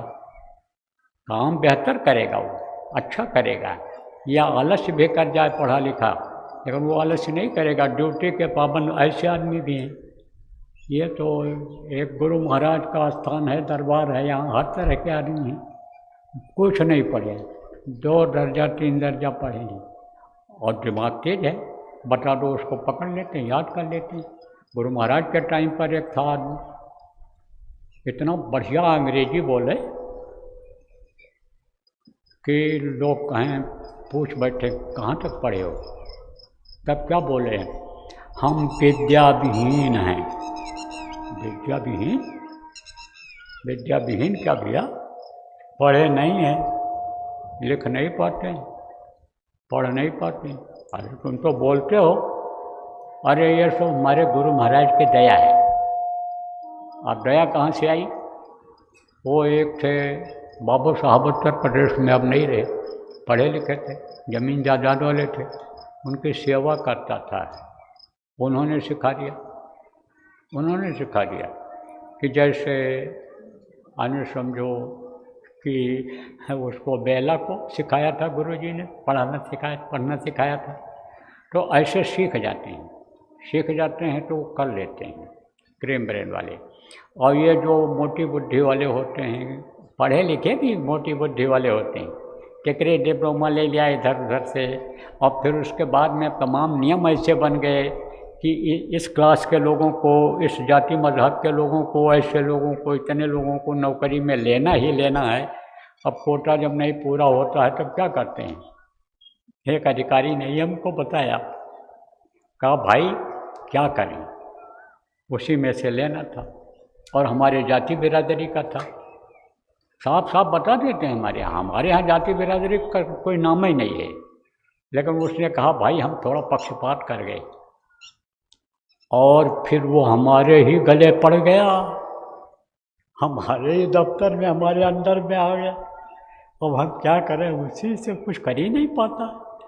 अब तो हम यह भी नहीं सोच पा रहे हैं कि उसको रखें कि उसका ट्रांसफ़र कर दें। अब तो हमको जब हम ही नौकरी रखे हैं तो दया आ रही है कि कहीं कुछ कर नहीं पावेगा तो वो वहाँ दूसरी जगह ट्रांसफ़र होगा, कहीं निकाल न दिया जाए, सस्पेंड न कर दिया जाए। ऐसे ही तो ऐसे सीखना पड़ता है। मैं आपको बता रहा था, अब बता दिया जाए कि ऐसे रगड़ो तो साफ हो जाएगा। फिर उसके बाद बताया जाए न साफ हो, जानकार कोई हो बता दे, साबुन लगाओ, रेह लगाओ, छज्जे लगाओ, जो भी साफ करने का तरीका अलग अलग होता है उसको करो। नींबू रगड़ो इस पर, इसके अंदर जो सुराखों के अंदर में जो तेल घुसा है उससे खारा बन करके निकलेगा, तब तो कपड़ा साफ होगा। इसी तरह से जो जानकार होते हैं, जिनको कपड़ा धुलवाना होता है, जिनको सेवा करानी होती है, यानी काम कराना होता है, उनको रास्ता देते हैं। तो सबसे पहले संत क्या करते हैं, सत्संग सुनाते हैं कि जानकारी हर चीज़ की हो जाए। अब यहाँ भी लोग आते हैं, सत्संग में आते हैं और ना लोग लाते हैं, वहीं कहते हैं अरे आप साहब आराम करो, कहीं नहीं पाते, अपने कमरे में रख लेंगे, कमरा मिला है, कैंप लगा है वहाँ रख लेंगे, अपने विभाग में रख लेंगे, लेकिन लाते नहीं। उनको सबको होशियार रहना चाहिए। और ये बातें आज बुद्धिजीवियों को सुनने के लिए इसलिए कह रहा हूँ कि आप लोग इसका खुद ध्यान रखोगे, दूसरों को जब बताओगे तभी तो वे बेचारे जान पाएंगे। ये कुछ नहीं, ये जो हैं ये समझ गए तो सब करेंगे, और नहीं समझ पाए तो आए और चले गए, बस बाबा से हाथ जोड़ लो, आशीर्वाद ले लो, सिर पर हाथ रखवा लो। अब ये चूँकि गुरु महाराज की इतनी महिमा है और गुरु महाराज का इस स्थान पर इतना दया और प्रेम है तो उसका फायदा लोगों को कुछ न कुछ मिल ही जाता है। अब चूँकि हमको वो मान्यता दे देते हैं कि ये इस समय पर हैं जो हैं सो धरती पे यही जो कुछ हैं वो हैं, उनके कर्म हमारे ऊपर आ जाते हैं। विश्वास कम हो जाएगा अगर हमसे कहेंगे, और नहीं काम होगा तो विश्वास कम हो जाएगा, तो वो हमको भोगना पड़ता है। क्या करें, सबका यही हाल है। जितने भी ये काम करने वाले पीछे आए, गुरु महाराज को ही देख लो, बुढ़ापे में कितनी तकलीफ झेलनी पड़ी, 40 साल साथ में रहा, देखा, नामदान देकर जैसे हमें तो चक्कर आने लगते थे, हो अल्लाह रजाई बढ़ा, बुखार आ गया, अरे लाओ थोड़ा एक गोली दे दे, खा लें कुछ बुखार उतर जाए। और थोड़ी देर के बाद कुछ नहीं, न सोना न कुछ नहीं, बैठे और ध्यान लगाए तो सोना अलग दिखाई पड़ता है और ध्यान लगाना अलग मालूम हो जाता है। ध्यान लगाए थोड़ी देर, अब वो कर्म जो आए थे जल गए, फिर चलना, घूम रहे, कुछ नहीं। दवाई के लिए आवाज़ लगाया, दवाई लेकर आने वाले रख दिए वहाँ, बैठे हैं वो भी, हम भी बैठे। तो कहा दवाई खा लीजिए स्वामी जी। नहीं अब तो देखो, नब्ज देखो, कहा अभी तो बिल्कुल ठीक है, बुखार भी नहीं, ठंडा बदन है। तो वो क्या था, कर्म था, तो कर्म भोगना पड़ता है, या कर्म ही भोग रहा हूँ। हिम्मत नहीं थी मंच पर आने की, कौन बुलवा रहा है, कौन पावर दे रहा है, ये गुरु महाराज, इनका आज भंडारा है। तो क्या करते हैं, कहते हैं सत्संग सुनो, सत्संग और सेवा और भजन, ये प्रमुख चीज़ है। और फिर सेवा करो, क्योंकि पाप किससे बनता है, शरीर से बनता है। शरीर में अंग हैं, उससे बनता है, पैर से बनता है, हाथ से बनता है, आँख से बनता है, मुंह से बनता है, ज़बान से बनता है, अन्य अंगों से बनता है, गुप्त इंद्रियों से बनता है पाप। तो सेवा करो, जब शरीर से सेवा करोगे तो सब पापों पर असर पड़ेगा, पाप कटेंगे। तो सेवा करवाते हैं, लेकिन कुछ लोग यही सोच लेते हैं कि सेवा करने से ही सब काम हो जाएगा। सेवा करने से वो जो मोटा परत है, यानी जैसे बताया ना कि जो बहुत यानी गाढ़ा दाग होता है, साबुन लगाने से भी नहीं छूटता है, वो किससे छूटेगा, वो जब मशीन की रगड़ाई पड़ती है, वॉशिंग मशीन में डालते हैं तब वो छूटता है। ऐसे ही जो परत लगी है कर्मों की, वो किससे छूटेगी, वो नहीं छूटती है। तो लौट 84 आया, लौट लौट करके 84 में आना पड़ता है। उसके लिए भी रास्ता निकालते हैं, क्योंकि एक लक्ष्य होता है, एक उद्देश्य होता है, समय परिस्थिति के अनुसार कि जीवों को कैसे भी निकाल करके अपने घर पहुंचाओ, जन्म मरण की पीड़ा से बचाओ, 84 लाख योनियां हैं जो उनसे बचाओ, नरकों से बचाओ, यह लक्ष्य होता है इनका, संतों का। तो संत समय समय पर सब करते हैं। पहले भी देखो गुरु महाराज साधना शिविर लगाते थे, हम लोगों ने खूब साधना शिविर किया, बहुत कुछ सीखा, जाना, समझा, अनुभव किया साधना शिविर से। तो इस समय पर देखो प्रेमियों, साधना शिविर लगाने की ज़रूरत है। इसमें रगड़ाई शुरू हो, जब तब वो मैल छूटेगी, कर्मों की मैल तब छूटेगी, तब ये जो है काल का जाल छूटेगा, नहीं तो इससे निकल नहीं सकते हो। और काल के जाल में फंसे रहोगे, काल की बनाई हुई चीज़ों में फंसे रहोगे, मोह माया में फंसे रहोगे, काम क्रोध की भावना कम नहीं होगी, ख़त्म नहीं होगी, तो मुक्ति मोक्ष मिलने वाला नहीं है। और अभी आपको क्या पता है कि मरने के बाद कितनी सज़ा मिलती है। अभी अगर वो सुना दिया जाए नरकों का वर्णन कि कितने नरक हैं, तो बहुत से लोग घर छोड़ दो, या औरतें कुछ करेंगी, इसलिए घर को भी देखना जरूरी। अभी एक आदमी ने हमसे कहा कि तिलक कर दिया कि हमारी तो इच्छा ये हो रही है कि हम शरीर त्याग दें, क्योंकि शरीर को लोग परेशान करते हैं और हमारे विघ्न बाधा पड़ती है। लेकिन बच्चों का मोह है, मैंने पैदा किया है उनको, तो अब आप अगर यहाँ बैठे हो तो सुन लो, अगर आप यहाँ बैठे हो तो सुन लो, वो भी कर्जा अदा करना जरूरी है, नहीं वो भी रुकावट ला देगा आपके आगे जाने में। फिर उस कर्जे को अदा करने के लिए आपको ज़्यादा मेहनत करनी पड़ेगी, और हो सकता तब तक समय पूरा हो जाए, और समय रहेगा भी कर्जा अदा नहीं हो पाया तो दोबारा पुनर्जन्म लेना पड़ेगा कर्जे को अदा करने के लिए। अब ये ज़रूर है कि कर्जा आसानी से कैसे अदा हो जाए उसकी जानकारी कर लो और वो अदा हो जाए जल्दी से। अब ये भी बता दें आप कैसे अदा हो जाता है, कैसे अदा होता है भी बता दें। गुरु महाराज के पास एक आदमी आया, कहा गुरु महाराज अति हो गया, बर्दाश्त से बाहर है, बहुत परेशान करती है औरत, बहुत अधिकारी भी परेशान करते हैं, और जो है नहा नौकरी करता हूँ महाराज, आपको कोई पसंद ही नहीं करता है, यह भजन भाव भक्ति हमको कोई करने ही नहीं देता है, न घर में करने देता है, और आंख बंद करते हैं, दफ्तर में ध्यान लगाते हैं तो साहब कहते हैं तुम सोते रहते हो, रात भर पहरा देते हो, कहीं नौकरी करते हो, क्या करते हो, चोरी करते हो, बहुत डांट लगाते। स्वामी महाराज सुन लिए।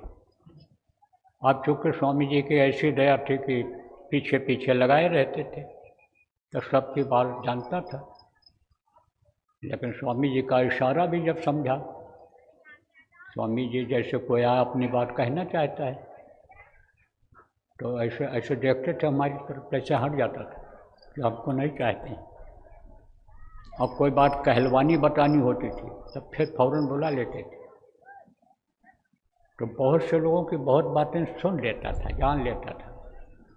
और वो बातें देखो हमको बताने का आज मौका मिल रहा है आप लोगों कि जिससे जानकारी हो जाए।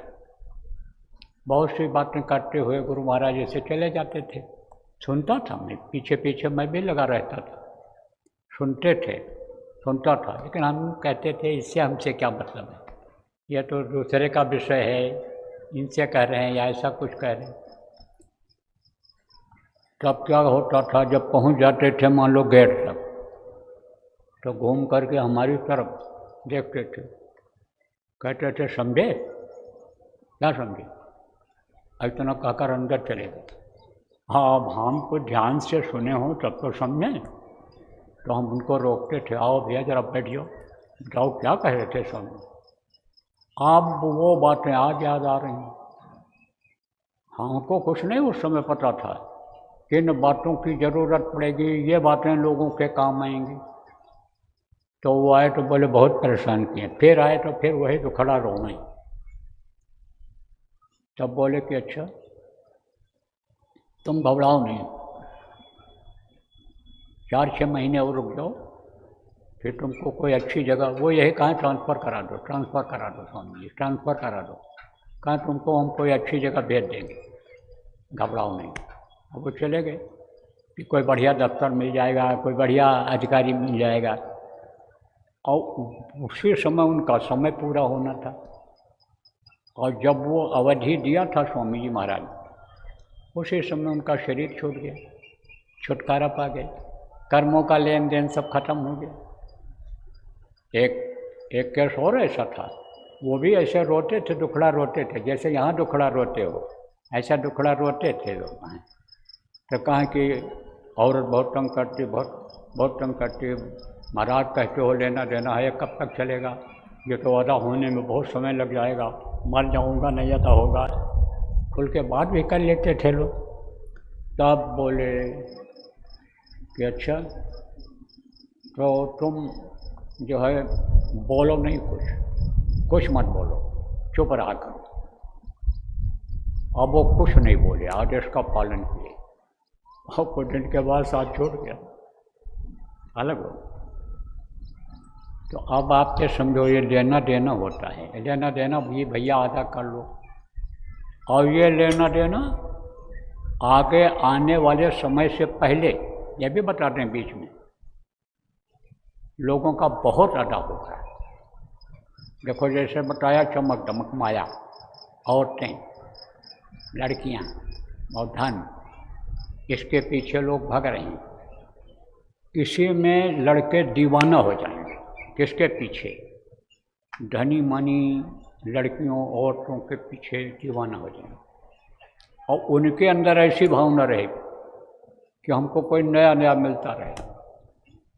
अब ये युग का प्रभाव है, आप लोग जो पढ़े लिखे हो समझो, युग का प्रभाव है। कलयुग उनके ऊपर सवार हो जाएगा, और उनके ऊपर सवार हो करके उनके मन में ये चीज़ पैदा कर देगा कि हमको ऐसे सुंदर सुडोल जैसा उनका शरीर वाला है वो मिल जाए, बस वो छोड़ देंगे। अब ये तो घर छोड़ के भाग जाएंगे, परिवार वालों का कहना नहीं मानेंगे, जो सत्संगी हित मित्र हैं उनका कहना नहीं मानेंगे, और भाग जाएंगे उनके पीछे, और वो इनको छोड़ के भाग जाएंगे, अलग हो जाएंगे। तो अब आप ये समझो लेना देना आधा हो जाए। बहुत से लोग आते हैं भटकते, बहुत लोग कहते हैं गलती हो गई, भटकते हैं, और भटक करके रो करके आते हैं फिर, क्योंकि संस्कार गुरु महाराज का पड़ा है, पिछले संतों का पड़ा हुआ है, तो घूम करके आ जाते हैं। तो ये लेना देना आधा हो जाता है। अच्छा चलो, तो अब बताते हैं अब मैल कैसे छूटेगी और कर्म कैसे कटेंगे। साधना शिविर लगाने से, साधना में बैठने से कटेंगे।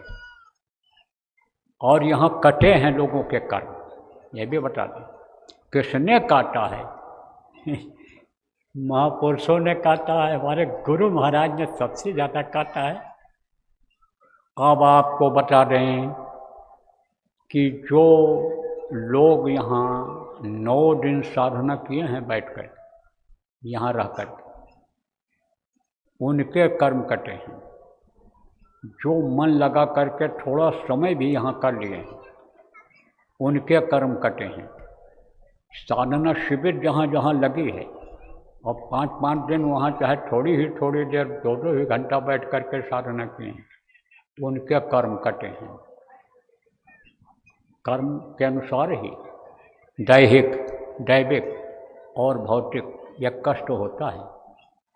आप देखो समय ज़्यादा हो रहा है, तो आपको अब इसको संक्षेप में बता देता हूँ। पढ़े लिखे आदमी हो, इन चीज़ों को आप ऐसे भी पढ़ते रहते हो, सुनते रहते हो। जो ज़्यादा प्रचलन में शब्द हैं तो इनका अर्थ आप लोग निकाल लोगे। मोटी बात बताता हूँ। दैहिक कष्ट किसको कहते हैं? कहीं सिर दर्द कर रहा है तो कहीं पेट में दर्द हो गया, तो कहीं सांस फूलने लग गया, तो कहीं लैट्रिन पतली हो गई, तो कहीं कड़ी हो गई, उतरती ही नहीं है। ये शारीरिक कष्ट है। ये दैविक, ये भौतिक कष्ट में आता है। शारीरिक कष्ट, मानसिक कष्ट है।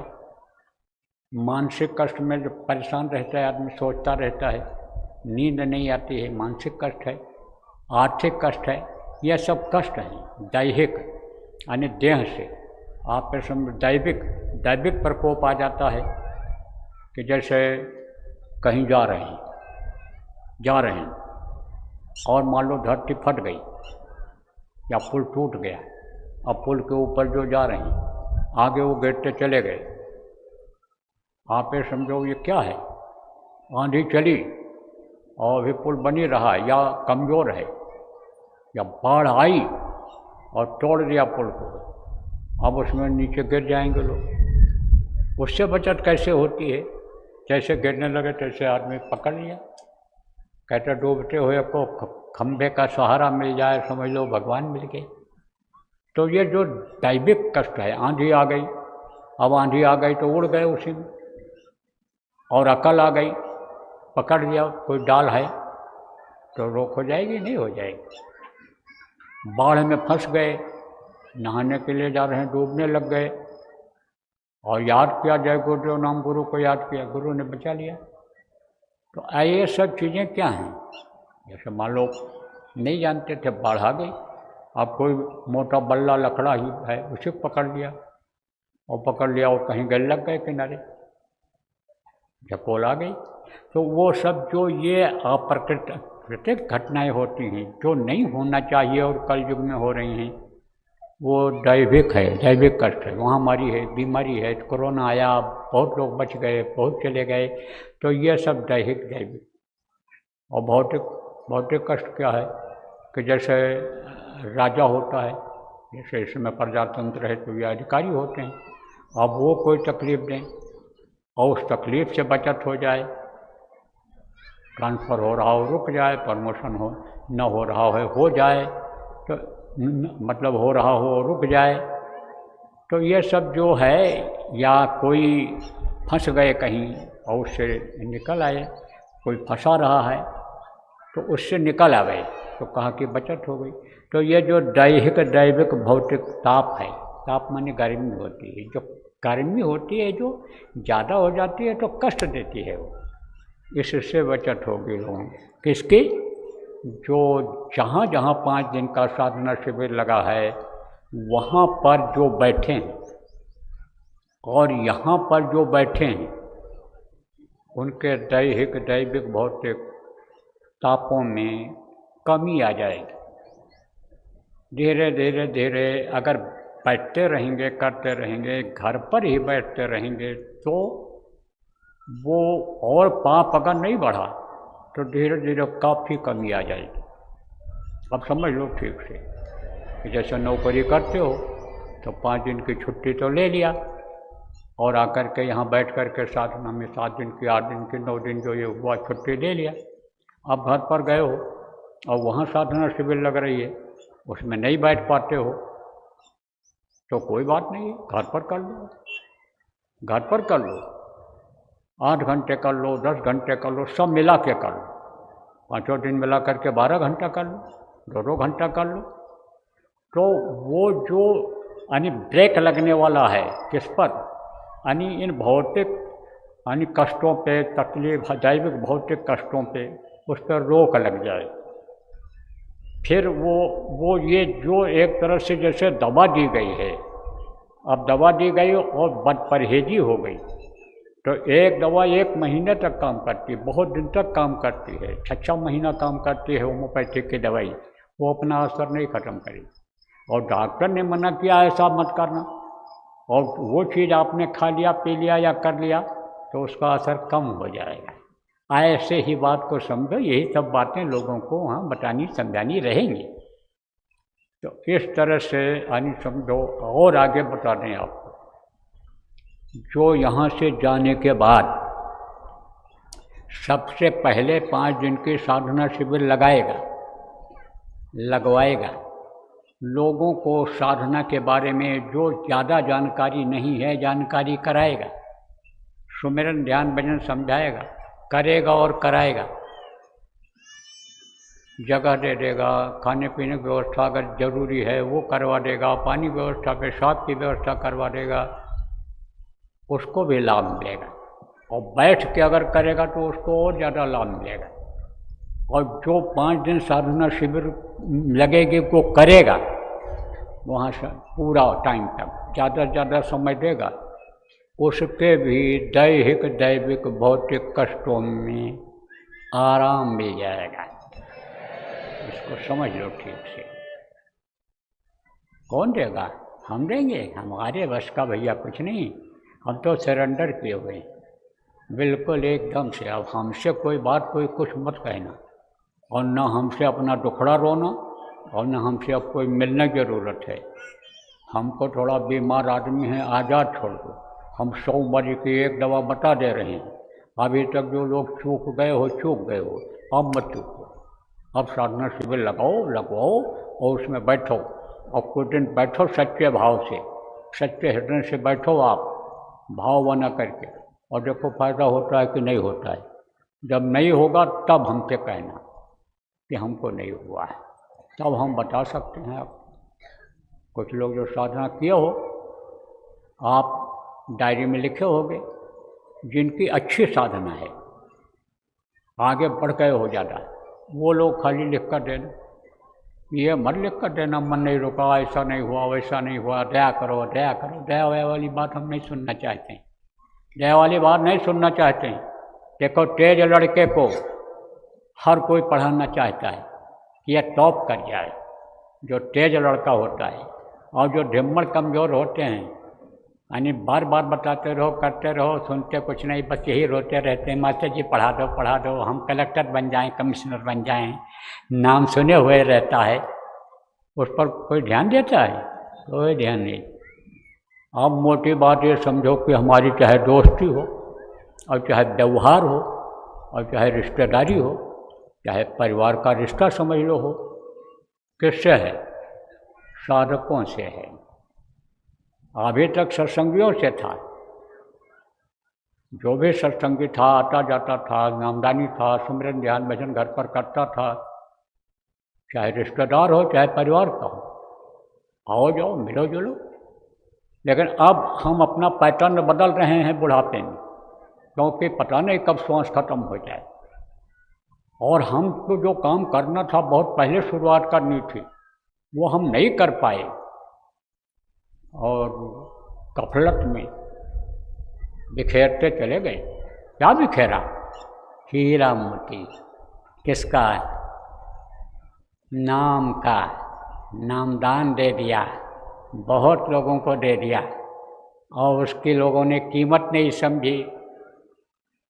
तो अब नामदान वाली भी बात अब पर ब्रेक लगा है, नामदान पर भी ब्रेक लगा है। जितना पौधा लगा दिया गया उसको सिंचाई कर दो, गुड़ाई कर दो, और बढ़ जाए तो फल देने लग जाएगा, और नहीं तो पौधे लगाते चले जाओ, सूखता चला जाए तो मेहनत बेकार जाएगी कि नहीं? तो भैया अब तो हम हाथ जोड़ते हैं, अब तो करो और उसका फ़ायदा उठाओ। तो साधना शिविर लगवाना है, और साधना शिविर में बैठना है, सबको फल मिलेगा, सबको लाभ मिलेगा। और करके देख लो। और नहीं तो भैया आप जानो, आपका काम जाने, आपके कर्म जाने, फिर न तो हमको दोष देना और न हमारे गुरु महाराज को दोष देना, और न इस समय पर जो भगवान का नाम है जय गुरुदेव नाम जगाया हुआ गुरु महाराज का, उस जय गुरुदेव नाम को दोष देना। देखो ये बात सब रिकॉर्ड हो रही है, हम किसी को कहने में मौका नहीं देंगे। हम कहेंगे देखो 25 मई 2025 को, तारीख याद भी रहेगी लोगों को, यह मैंने गुरु महाराज के भंडारे के समय पर बता दिया था, कह दिया था। और अगर मैं सब जगह बताने न पहुंच पाऊँ तो जो प्रेम रखते हो गुरु महाराज से हमारे, आप लोग बता देना। महाराज जी ने तो कहा था इस चीज़ को, एक सूत्रीय कार्यक्रम, एक फार्मूला। आप ये समझो कि उसको नहीं पकड़ा लोगों ने तो आप क्या करेंगे? अरे भाई महात्मा जी थे ना, तो महात्मा जी थे तो उपदेश करते थे, तो उपदेश क्या उपदेश किया? कहा कि सब में जीव है, सब में ब्रह्म है, ब्रह्म ब्रह्म को कष्ट नहीं देता है। अब उनके चेला थे, गए बैठ गए वहाँ। पहलवान आ रहा था, रास्ते में बैठ गए। पहलवान आ रहा था, पहलवान ने कहा महाराज महाराज महाराज हाथी बिगड़ जाएगा, आपको ढकेल देगा, रास्ते से हट जाओ, तकलीफ हो जाएगी। कुछ नहीं, बैठे रहे। बोले हाथी में ब्रह्म और हम में ब्रह्म, तो ब्रह्म ब्रह्म को कष्ट कैसे देगा, कैसे उसके अंदर भी जीव है, वो हमको कैसे कष्ट देगा। यह हमारे गुरु महाराज ने कहा है। और वो आया तो रक्षा तो किया गुरु ने, आया लेकिन सूंड से ढकेल दिया। इसे रास्ता बना के चलते हैं ना, हर कोई चलता है, हाथ से हटा के आया और देकर सूंड से ढकेल दिया और चला गया। अब ये सूंड लगते ही गिरे तो इनके दांत में, मुंह में, सब घुटने में सब जो है चोट आ गई। जब वहाँ पहुँचे एकदम से बिल्कुल आग बबूले। लोगों ने कहा क्या हो गया, वहाँ के लोग क्या हो गया, कुछ नहीं। तब तक गुरु जी आ गए। गुरु जी देख के मुस्कराए, बोले कि कहो क्या हो गया। बोले जान चली गई होती आज, हाथ पैर टूट गया होता। बोले अच्छा, जानते सब थे। अच्छा क्या हुआ। बोले महाराज बैठे थे भजन पे, आपने कहा था पहले सत्संग में कि ब्रह्म ब्रह्म को कष्ट नहीं देता है, सब में ब्रह्म होता है, तो हमको हाथी में ब्रह्म, हम में ब्रह्म, तो हाथी ने हमको क्यों ढकेला, क्यों कष्ट दिया। तो बोले हाथी के साथ और कोई था। बोले हाँ। कौन था। पहलवान। कहा वो क्या कह रहा था। बोले वो कह रहा था महाराज हट जाओ, नहीं हाथी बिगड़ जाएगा, ढकेल देगा आपको, कुचल देगा आपको, हट जाओ। तो बोले तुम में ब्रह्म और हाथी में ब्रह्म। और पहलवान में कौन था। पहलवान में ब्रह्म नहीं था, पहलवान में वो जीवात्मा नहीं थी। तो पहलवान की बात तो मान लेते।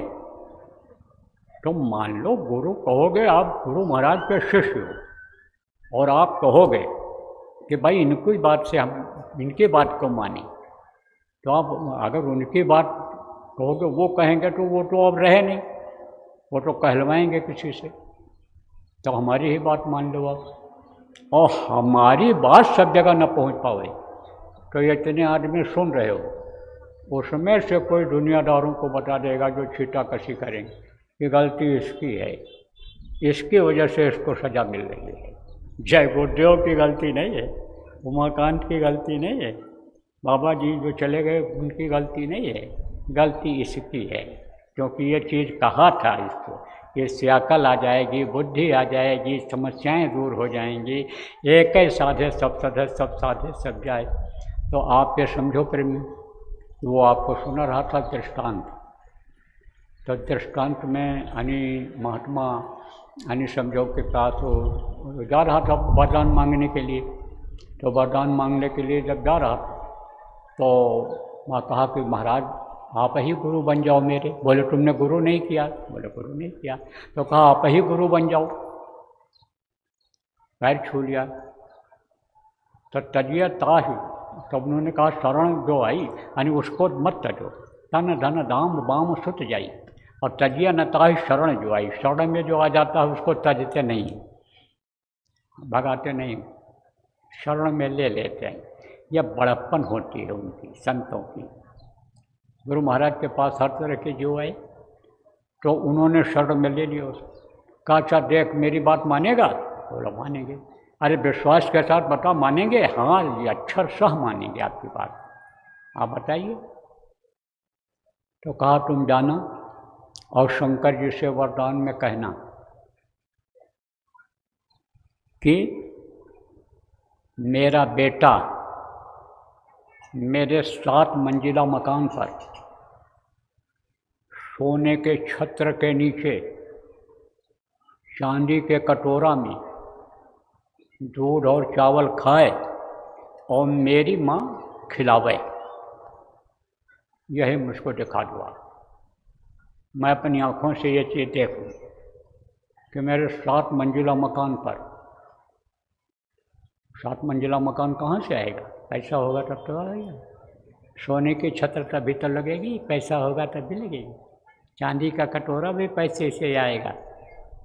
और माँ की आंखें नहीं होंगी तो मुंह में डालेगी कैसे, खिलाएगी कैसे? तो एक तीर में 3 निशान कहते हो ना, 3 निशान लगे कि नहीं लगे? तो एक अगर इसी को साध ले गए और साधना करा ले गए सब लोगों को, तो एक ही साधे सब सधे, सब साधे सब जाए। ये जो रोना धोना लगा रहता, रोना धोना वाले यहाँ बहुत मिलेंगे, चाहे करोड़पति अरबपति हो, चाहे बड़े बड़े अधिकारी हों, कोई न कोई चीज़ से दुखी ही नहीं है। तो शरीर से दुखी हैं, परिवार से दुखी हैं, धन से दुखी हैं, समस्याओं से दुखी हैं, दुखी सब हैं। ये धीरे धीरे समस्याएं ये सब हट जाएंगी। बराबर अगर उसी तरह का भाव बनाए रखोगे, बहुत से लोग यहाँ भाव बना लिए हैं और यही भाव अगर वहाँ बना रह गया और अनवरत वही भाव बना रहा, इसको चलाते रहे, तो कुछ दिन के बाद सतयुग के आने में देर नहीं लगेगी। लेकिन सतयुग कौन लाएगा? इसमें जो लोग बैठे हो इधर बताओ, हाथ उठाओ, कौन लाएगा? अरे हाथ उठाओ, सतयुग कौन लाएगा? देखें तो देखो, सब उठा दिए, सब उठा दिए कि सतयुग लाएंगे। लेकिन मैंने कहा इसमें हर तरह के लोग बैठे हैं, उनके कर्म कटेंगे तभी तो सतयुग देखेंगे। उनके कर्म अगर उनको दबा दिए और कलयुगी गुण ही वो पैदा कर दिए जो कर्म रहे, तब सतयुग देख पाएंगे? नहीं देख पाएंगे। तब कलयुग उनको अपने साथ लेता जाएगा। इसलिए सतयुग आगमन, सतयुग आगमन साधक समाज बनाओ, सतयुग आगमन साधक समाज बनाओ। सतयुग आगमन साधक समाज बन जाएगा। इससे जगह जगह जब साधना शिविर लगने लग जाएगी, तब आप ये समझो कि बन जाएगा। तो यहाँ से जाने के बाद लोगों को समझाना है, वहाँ नामदानी है, चाहे गुरु महाराज के हों और चाहे बाद के हों या किसी के भी यानी संत के नामदानी हों, उनको बताओ, समझाओ कि आओ तुम अपने ही गुरु का ध्यान करो, जो नाम उन्होंने बताया है वही करो, लेकिन बैठो यहाँ देर तक। तो उनको भी अकल आ जाएगी, बुद्धि आ जाएगी, दिशा मिल जाएगी। किसी भी संस्था में हो, किसी राजनीतिक पार्टी में हो, कोई भी अधिकारी कर्मचारी हो, आप लोग जब हर तरह के लोग हो तो आई इन चीज़ों का पता लगाओ। ये सबसे बड़ा परिवर्तन के समय का योगदान है। इस वक्त पर समझो आप पूरे विश्व में पानी समझ लो कि कहाँ कब कैसी आग जल जाए और उसमें लोग ध्वस्त हो जाएं। बहुत मारकाट होगी, बहुत मरेंगे। अभी वो समय कहाँ आया कि फटेगी धरती, उठेगा गुब्बारा, सुनते तो जाओ संदेश हमारा। उस समय यहाँ कुछ लोग बैठे हो, वो आप रहे होगे, आप तो बुढ़े हो गए, लेकिन आपको याद होगा धरती फटेगी, गुब्बार उड़ेंगे। कौन से गुब्बार? धुआं के गुब्बार। विनाश करेंगे। किसका विनाश करेंगे? आदमियों का करेंगे। आँखें चली जाएं, अंधा हो जाए आदमी, वो गुब्बार गंदा अंदर चला जाए, मर जाए। अब ये अगर आप ये समझो कि साधक समाज बन जाएगा, तो साधक समाज वो जो मरने वाले हैं उस गुब्बार से, उससे बचत करा लेंगे, इन आगाह कर देंगे। जैसे आज आपको आगाह किया जा रहा है, उससे बचत करा लें। विदेशी लोग जब तरह तरह का हथकंडा अपनाएंगे, जब ऐसी जगहों पर बात डालेंगे कि जहाँ पर आप ये समझो कुएँ हैं तेल के, तो कुआँ तेल का कुआँ में आग लग जाए तो बुझेगा जल्दी? नहीं बुझेगा, बहुत दूर तक उसका असर जाएगा, उसका धुआं जो जाएगा उसका भी असर जाएगा। ये क्या करेंगे दुश्मन लोग जो हैं?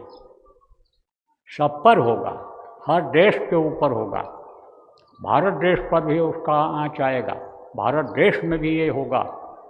ये आपको आगाह कर रहा हूँ, भविष्यवाणी नहीं है। कीटाणु बम जब भेजेंगे, कीटाणु बम से क्या होता है? कीटाणु बहुत फैल जाते हैं, वायरल और ये वो, उससे लोग मरने लगते हैं। उसी वक्त इनको मालूम हो जाएगा कि अब छूटने वाला है। जो चीज़ राडार में नहीं आएगा, जो आज के वैज्ञानिकों के बनाई हुई मशीन में नहीं आएगा, आप ये समझो वो उनको पता चल जाए। और वही धुआं अगर आंधी अगर उनके ऊपर परिवर्तित कर दिया उन्होंने, तो कीटाणु तो सब शहीद हो जाएंगे, उसी आंधी में शहीद हो जाएंगे। तेज आंधी चल गई, धूल चल गई, और धुआं में शहीद हो जाएंगे वो, जब कीटाणु उनके मंसूबा फेल हुआ कि नहीं हुआ। तो अब आप ये समझो कि इनकी ज़रूरत हर जगह है आगे भविष्य में। किसकी? साधकों की। सतयुग आगमन, साधक समाज की ज़रूरत सब जगह पड़ेगी भविष्य में। यही रक्षा करेंगे, अपनी तो करेंगे ही, दूसरों की भी रक्षा करेंगे। तो अब एक निशाना, एक उद्देश्य कि साधक समाज बनाया जाए, जगह जगह साधना शिविर लगाई जाए, और एक निशाना, एक उद्देश्य कि अब इस मर्त्यलोक में, दुख के संसार में, दुख झेलने के लिए, लड़ाई झगड़ा घर की समस्या झेलने के लिए, लेना देना कर्जा अदा करने के लिए, जन्मने मरने का तकलीफ झेलने के लिए फिर ना आना पड़े। एक निशाना, एक उद्देश्य लेकर के यहाँ से जाओ। और जो भी आप कार्यकर्ता हो, जो भी संगठन के जिम्मेदार हो, बाकी सब कामों पर जो जरूरी ज़्यादा नहीं है रोक लगा दो, और जो ज़्यादा ज़रूरी है, जिसमें समझते हो भाई हमारा सिस्टम बना रहे, हमारी मान प्रतिष्ठा समाज इज्जत में भी इज्जत बनी रहे, उस काम को करते रहो, सूक्ष्म कर दो। आगे बढ़ाने की जो योजना थी उसको स्थगित कर दो, इस काम में लगो। जैसे आपके भंडारे चल रहे हैं, जो चल रहे हैं चलने दो, आगे खोलने की जो आपकी इच्छा थी रोक लगा दो, क्योंकि उससे क्या होता है? धन की बढ़ोतरी होती है। शरीर से मेहनत करते हो तो कर्म करते हैं, स्वास्थ्य सही होता है। मन जब तक इसमें नहीं लगेगा, आपका भजन ध्यान में जब तक मन नहीं लगेगा, तब तक जीवात्मा का कल्याण उससे नहीं होने का है। यह भी आपको बता दें, जीवात्मा के कल्याण में लगो। जान बचाना बहुत बड़ा पुण्य का काम होता है, इसलिए वो काम में आप लगो। तो आगे का समय विनाशकारी, आगे का समय विनाशकारी, बचे वही जो शाकाहारी, बचे वही जो भंजानंदी, बचे वही जो शुद्ध आचरण वाला है। तो हाथ जोड़ लो, जैसे मैं सबसे जोड़ता हूँ, वे हाथ जोड़ कर विनय हमारी, तजो नशा बनो शाकाहारी, छोड़ो व्यभिचार, बनो ब्रह्मचारी, और सत्युग लाने की करो तैयारी। सत्युग आ जाए तो सब समस्या सुलझ जाए। एक ही साधे जैसे उसका एक ही बात को कहा उसने, और तीनों समस्याएं खत्म हो गई। अभी सुनाया दृष्टांत में। ऐसे ही सत्युग आ जाए तो आज़ाद हो गए, सब कोई फिक्र नहीं। समय पर जाड़ा, समय पर गर्मी, समय पर बरसात होने लग जाए, जोत करके खेत को, बीज को डालकर एक बार लोग चले आते थे, बादल आकर बरस जाते थे। 27 बार आप ये समझो कि फसल उगाने का ये इतिहास मिलता है सतयुग, तो सब समस्या दूर हो जाए। तो ये जो समस्याएं हैं शरीर की, ये जो मानसिक कष्ट है, आपको शारीरिक कष्ट है, ये भौतिक दैहिक दैविक ये जो कष्ट है, ये सब दूर हो जाए। किसके लाने से? सतयुग लाने से।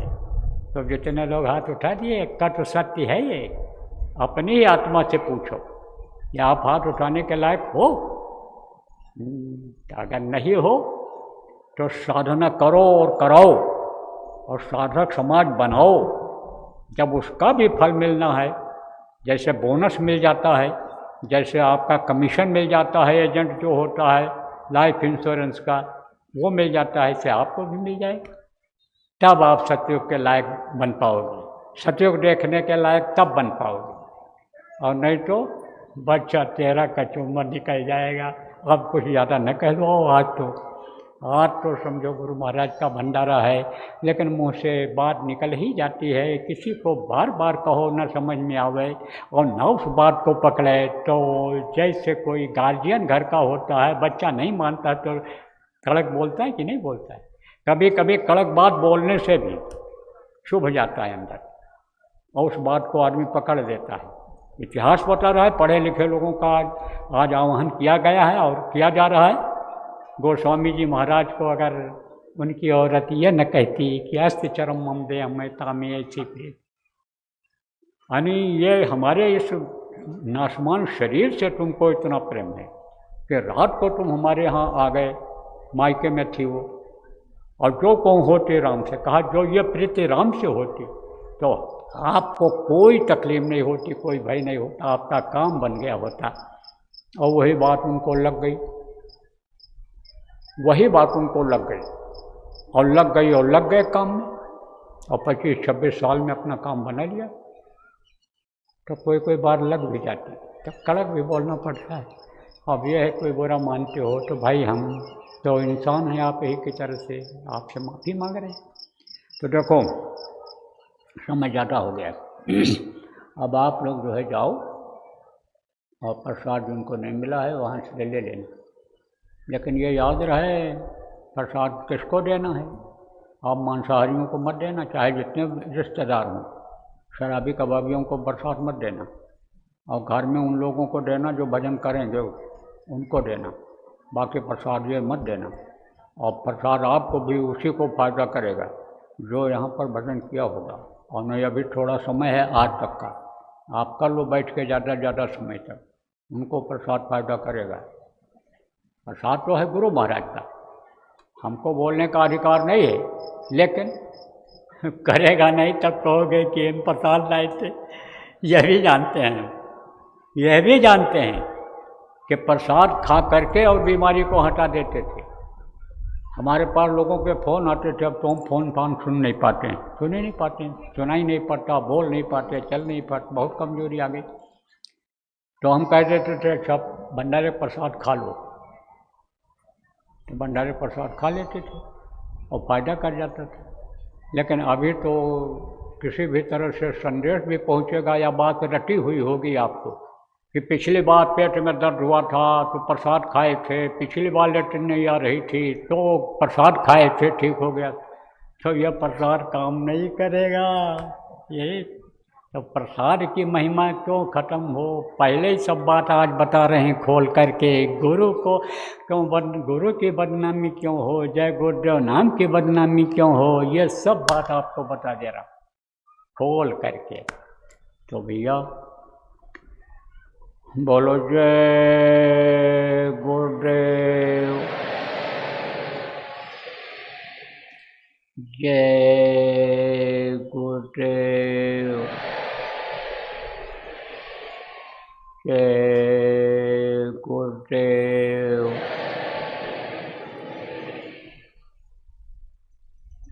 मेहर के नजर करो मेरी ओर, मेहर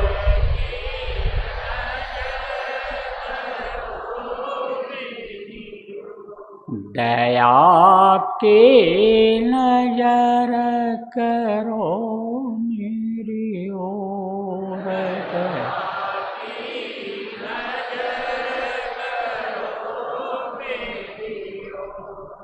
निश दिन तुम्हें निहारूं सतगुरु, निश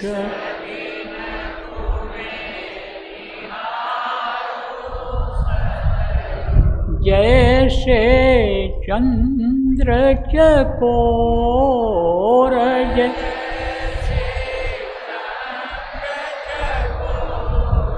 दया की नजर करो मेरी ओर।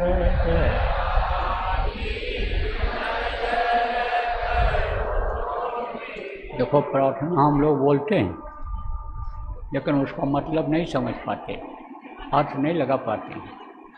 प्रार्थना का मतलब समझ करके अर्थ लगाना चाहिए। तो कहा दया की नज़र करो मेरी ओर। दया, दा या दया, तो दया होती है, लेकिन उधर से पढ़ो घुमा के तो याद होता है दया। दया जैसे जीओडी गाड और उधर से पढ़ो तो DOG डाक हो जाएगा। ऐसे ही दया जब इधर से उधर से होगी, जब इधर से याद करोगे तो गुरु को भूल जाते हैं, गुरु से प्रेम नहीं कर पाते, बाकी चीज़ों से ज़्यादा प्रेम हो जाता है, तो कहाँ से दया मिलेगी। तब उदाहरण दिया गया कि देखो प्रेम कैसे किए हुए है। कौन? जैसे चंद्र चकोर, चकोर चंद्रमा से प्रेम करता है और जब देखता है उसको, जैसे निकलता है चंद्रमा, चकोर ऐसे देखने लगता है और देखते देखते देखते ऐसे जैसे जैसे चंद्रमा ऊपर चढ़ता है ऐसे देखता रहता है और जब तक अस्त नहीं हो जाता तब तक देखता रहता है। प्रेम है उससे। प्रेम में एक दूसरे से मिलना चाहते हैं लोग, एक दूसरे को देखना चाहते हैं, एक दूसरे के नज़रों में रहना चाहते हैं। होता है ऐसा, चाहे दूषित प्रेम हो और चाहे पवित्र प्रेम हो, ऐसा होता है ये। तो उसको देखता रहता है चंद्रमा का ना। ऐसी प्रीत कीजिए जैसे चंद्र चकोर, चोंच झुकी गर्दन लगी, चितवट वाही और उसकी चोंच झुक जाती है, गर्दन झुक जाता है, ऐसे लग जाता है पीछे, चोंच झुक जाती है, ऐसे लग जाती है, गर्दन झुक जाता है, लेकिन देखना नहीं बंद करता है। दया की नजर करो मेरी ओर, दया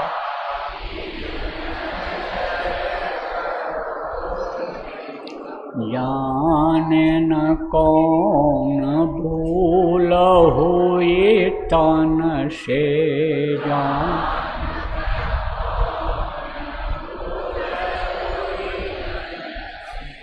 लियो हमसे मुख मोड़।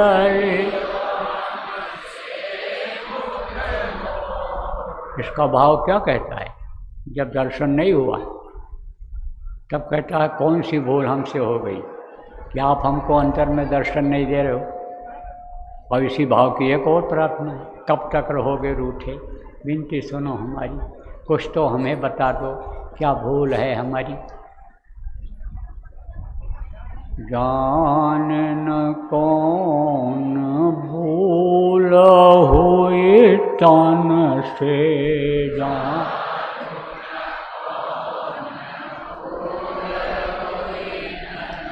लियो हमसे मुख मोड़, लियो दया की नजर करो मेरी ओर।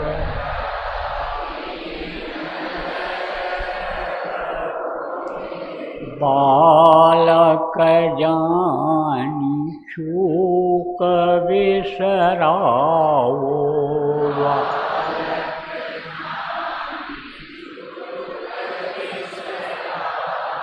आया शरण अब मैं तोर,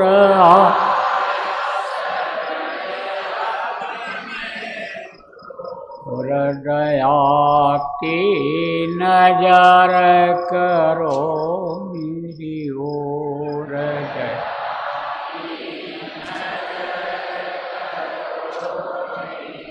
सदा दयालु स्वभाव तुम्हारा,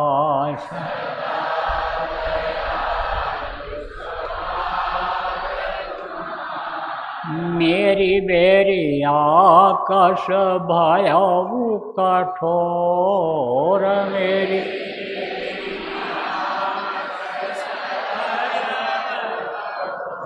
दया की नजर करो मेरी ओर। दया की शरणागत की लाज न राखो,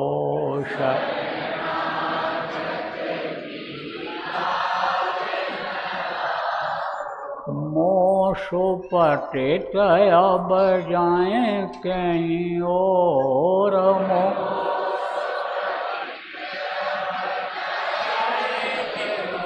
हृदया की नजर करो मेरी ओर।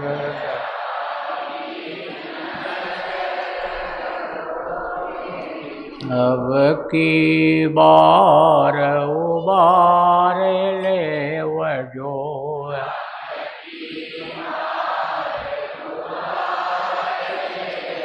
क्षीर नदर पग यही मदोर।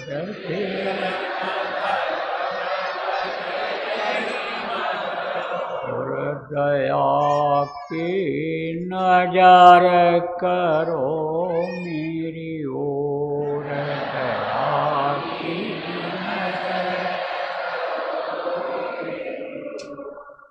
यार की नजर करो मेरी ओर।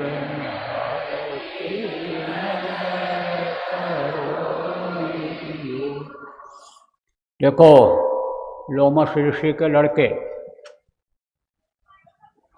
जो इस समय पर हो, सुनो मेरी बात। आप जो है बराबर लगे रहो, साधना करते रहो। पिछली बार तो चूक गए, गलती कर बैठे।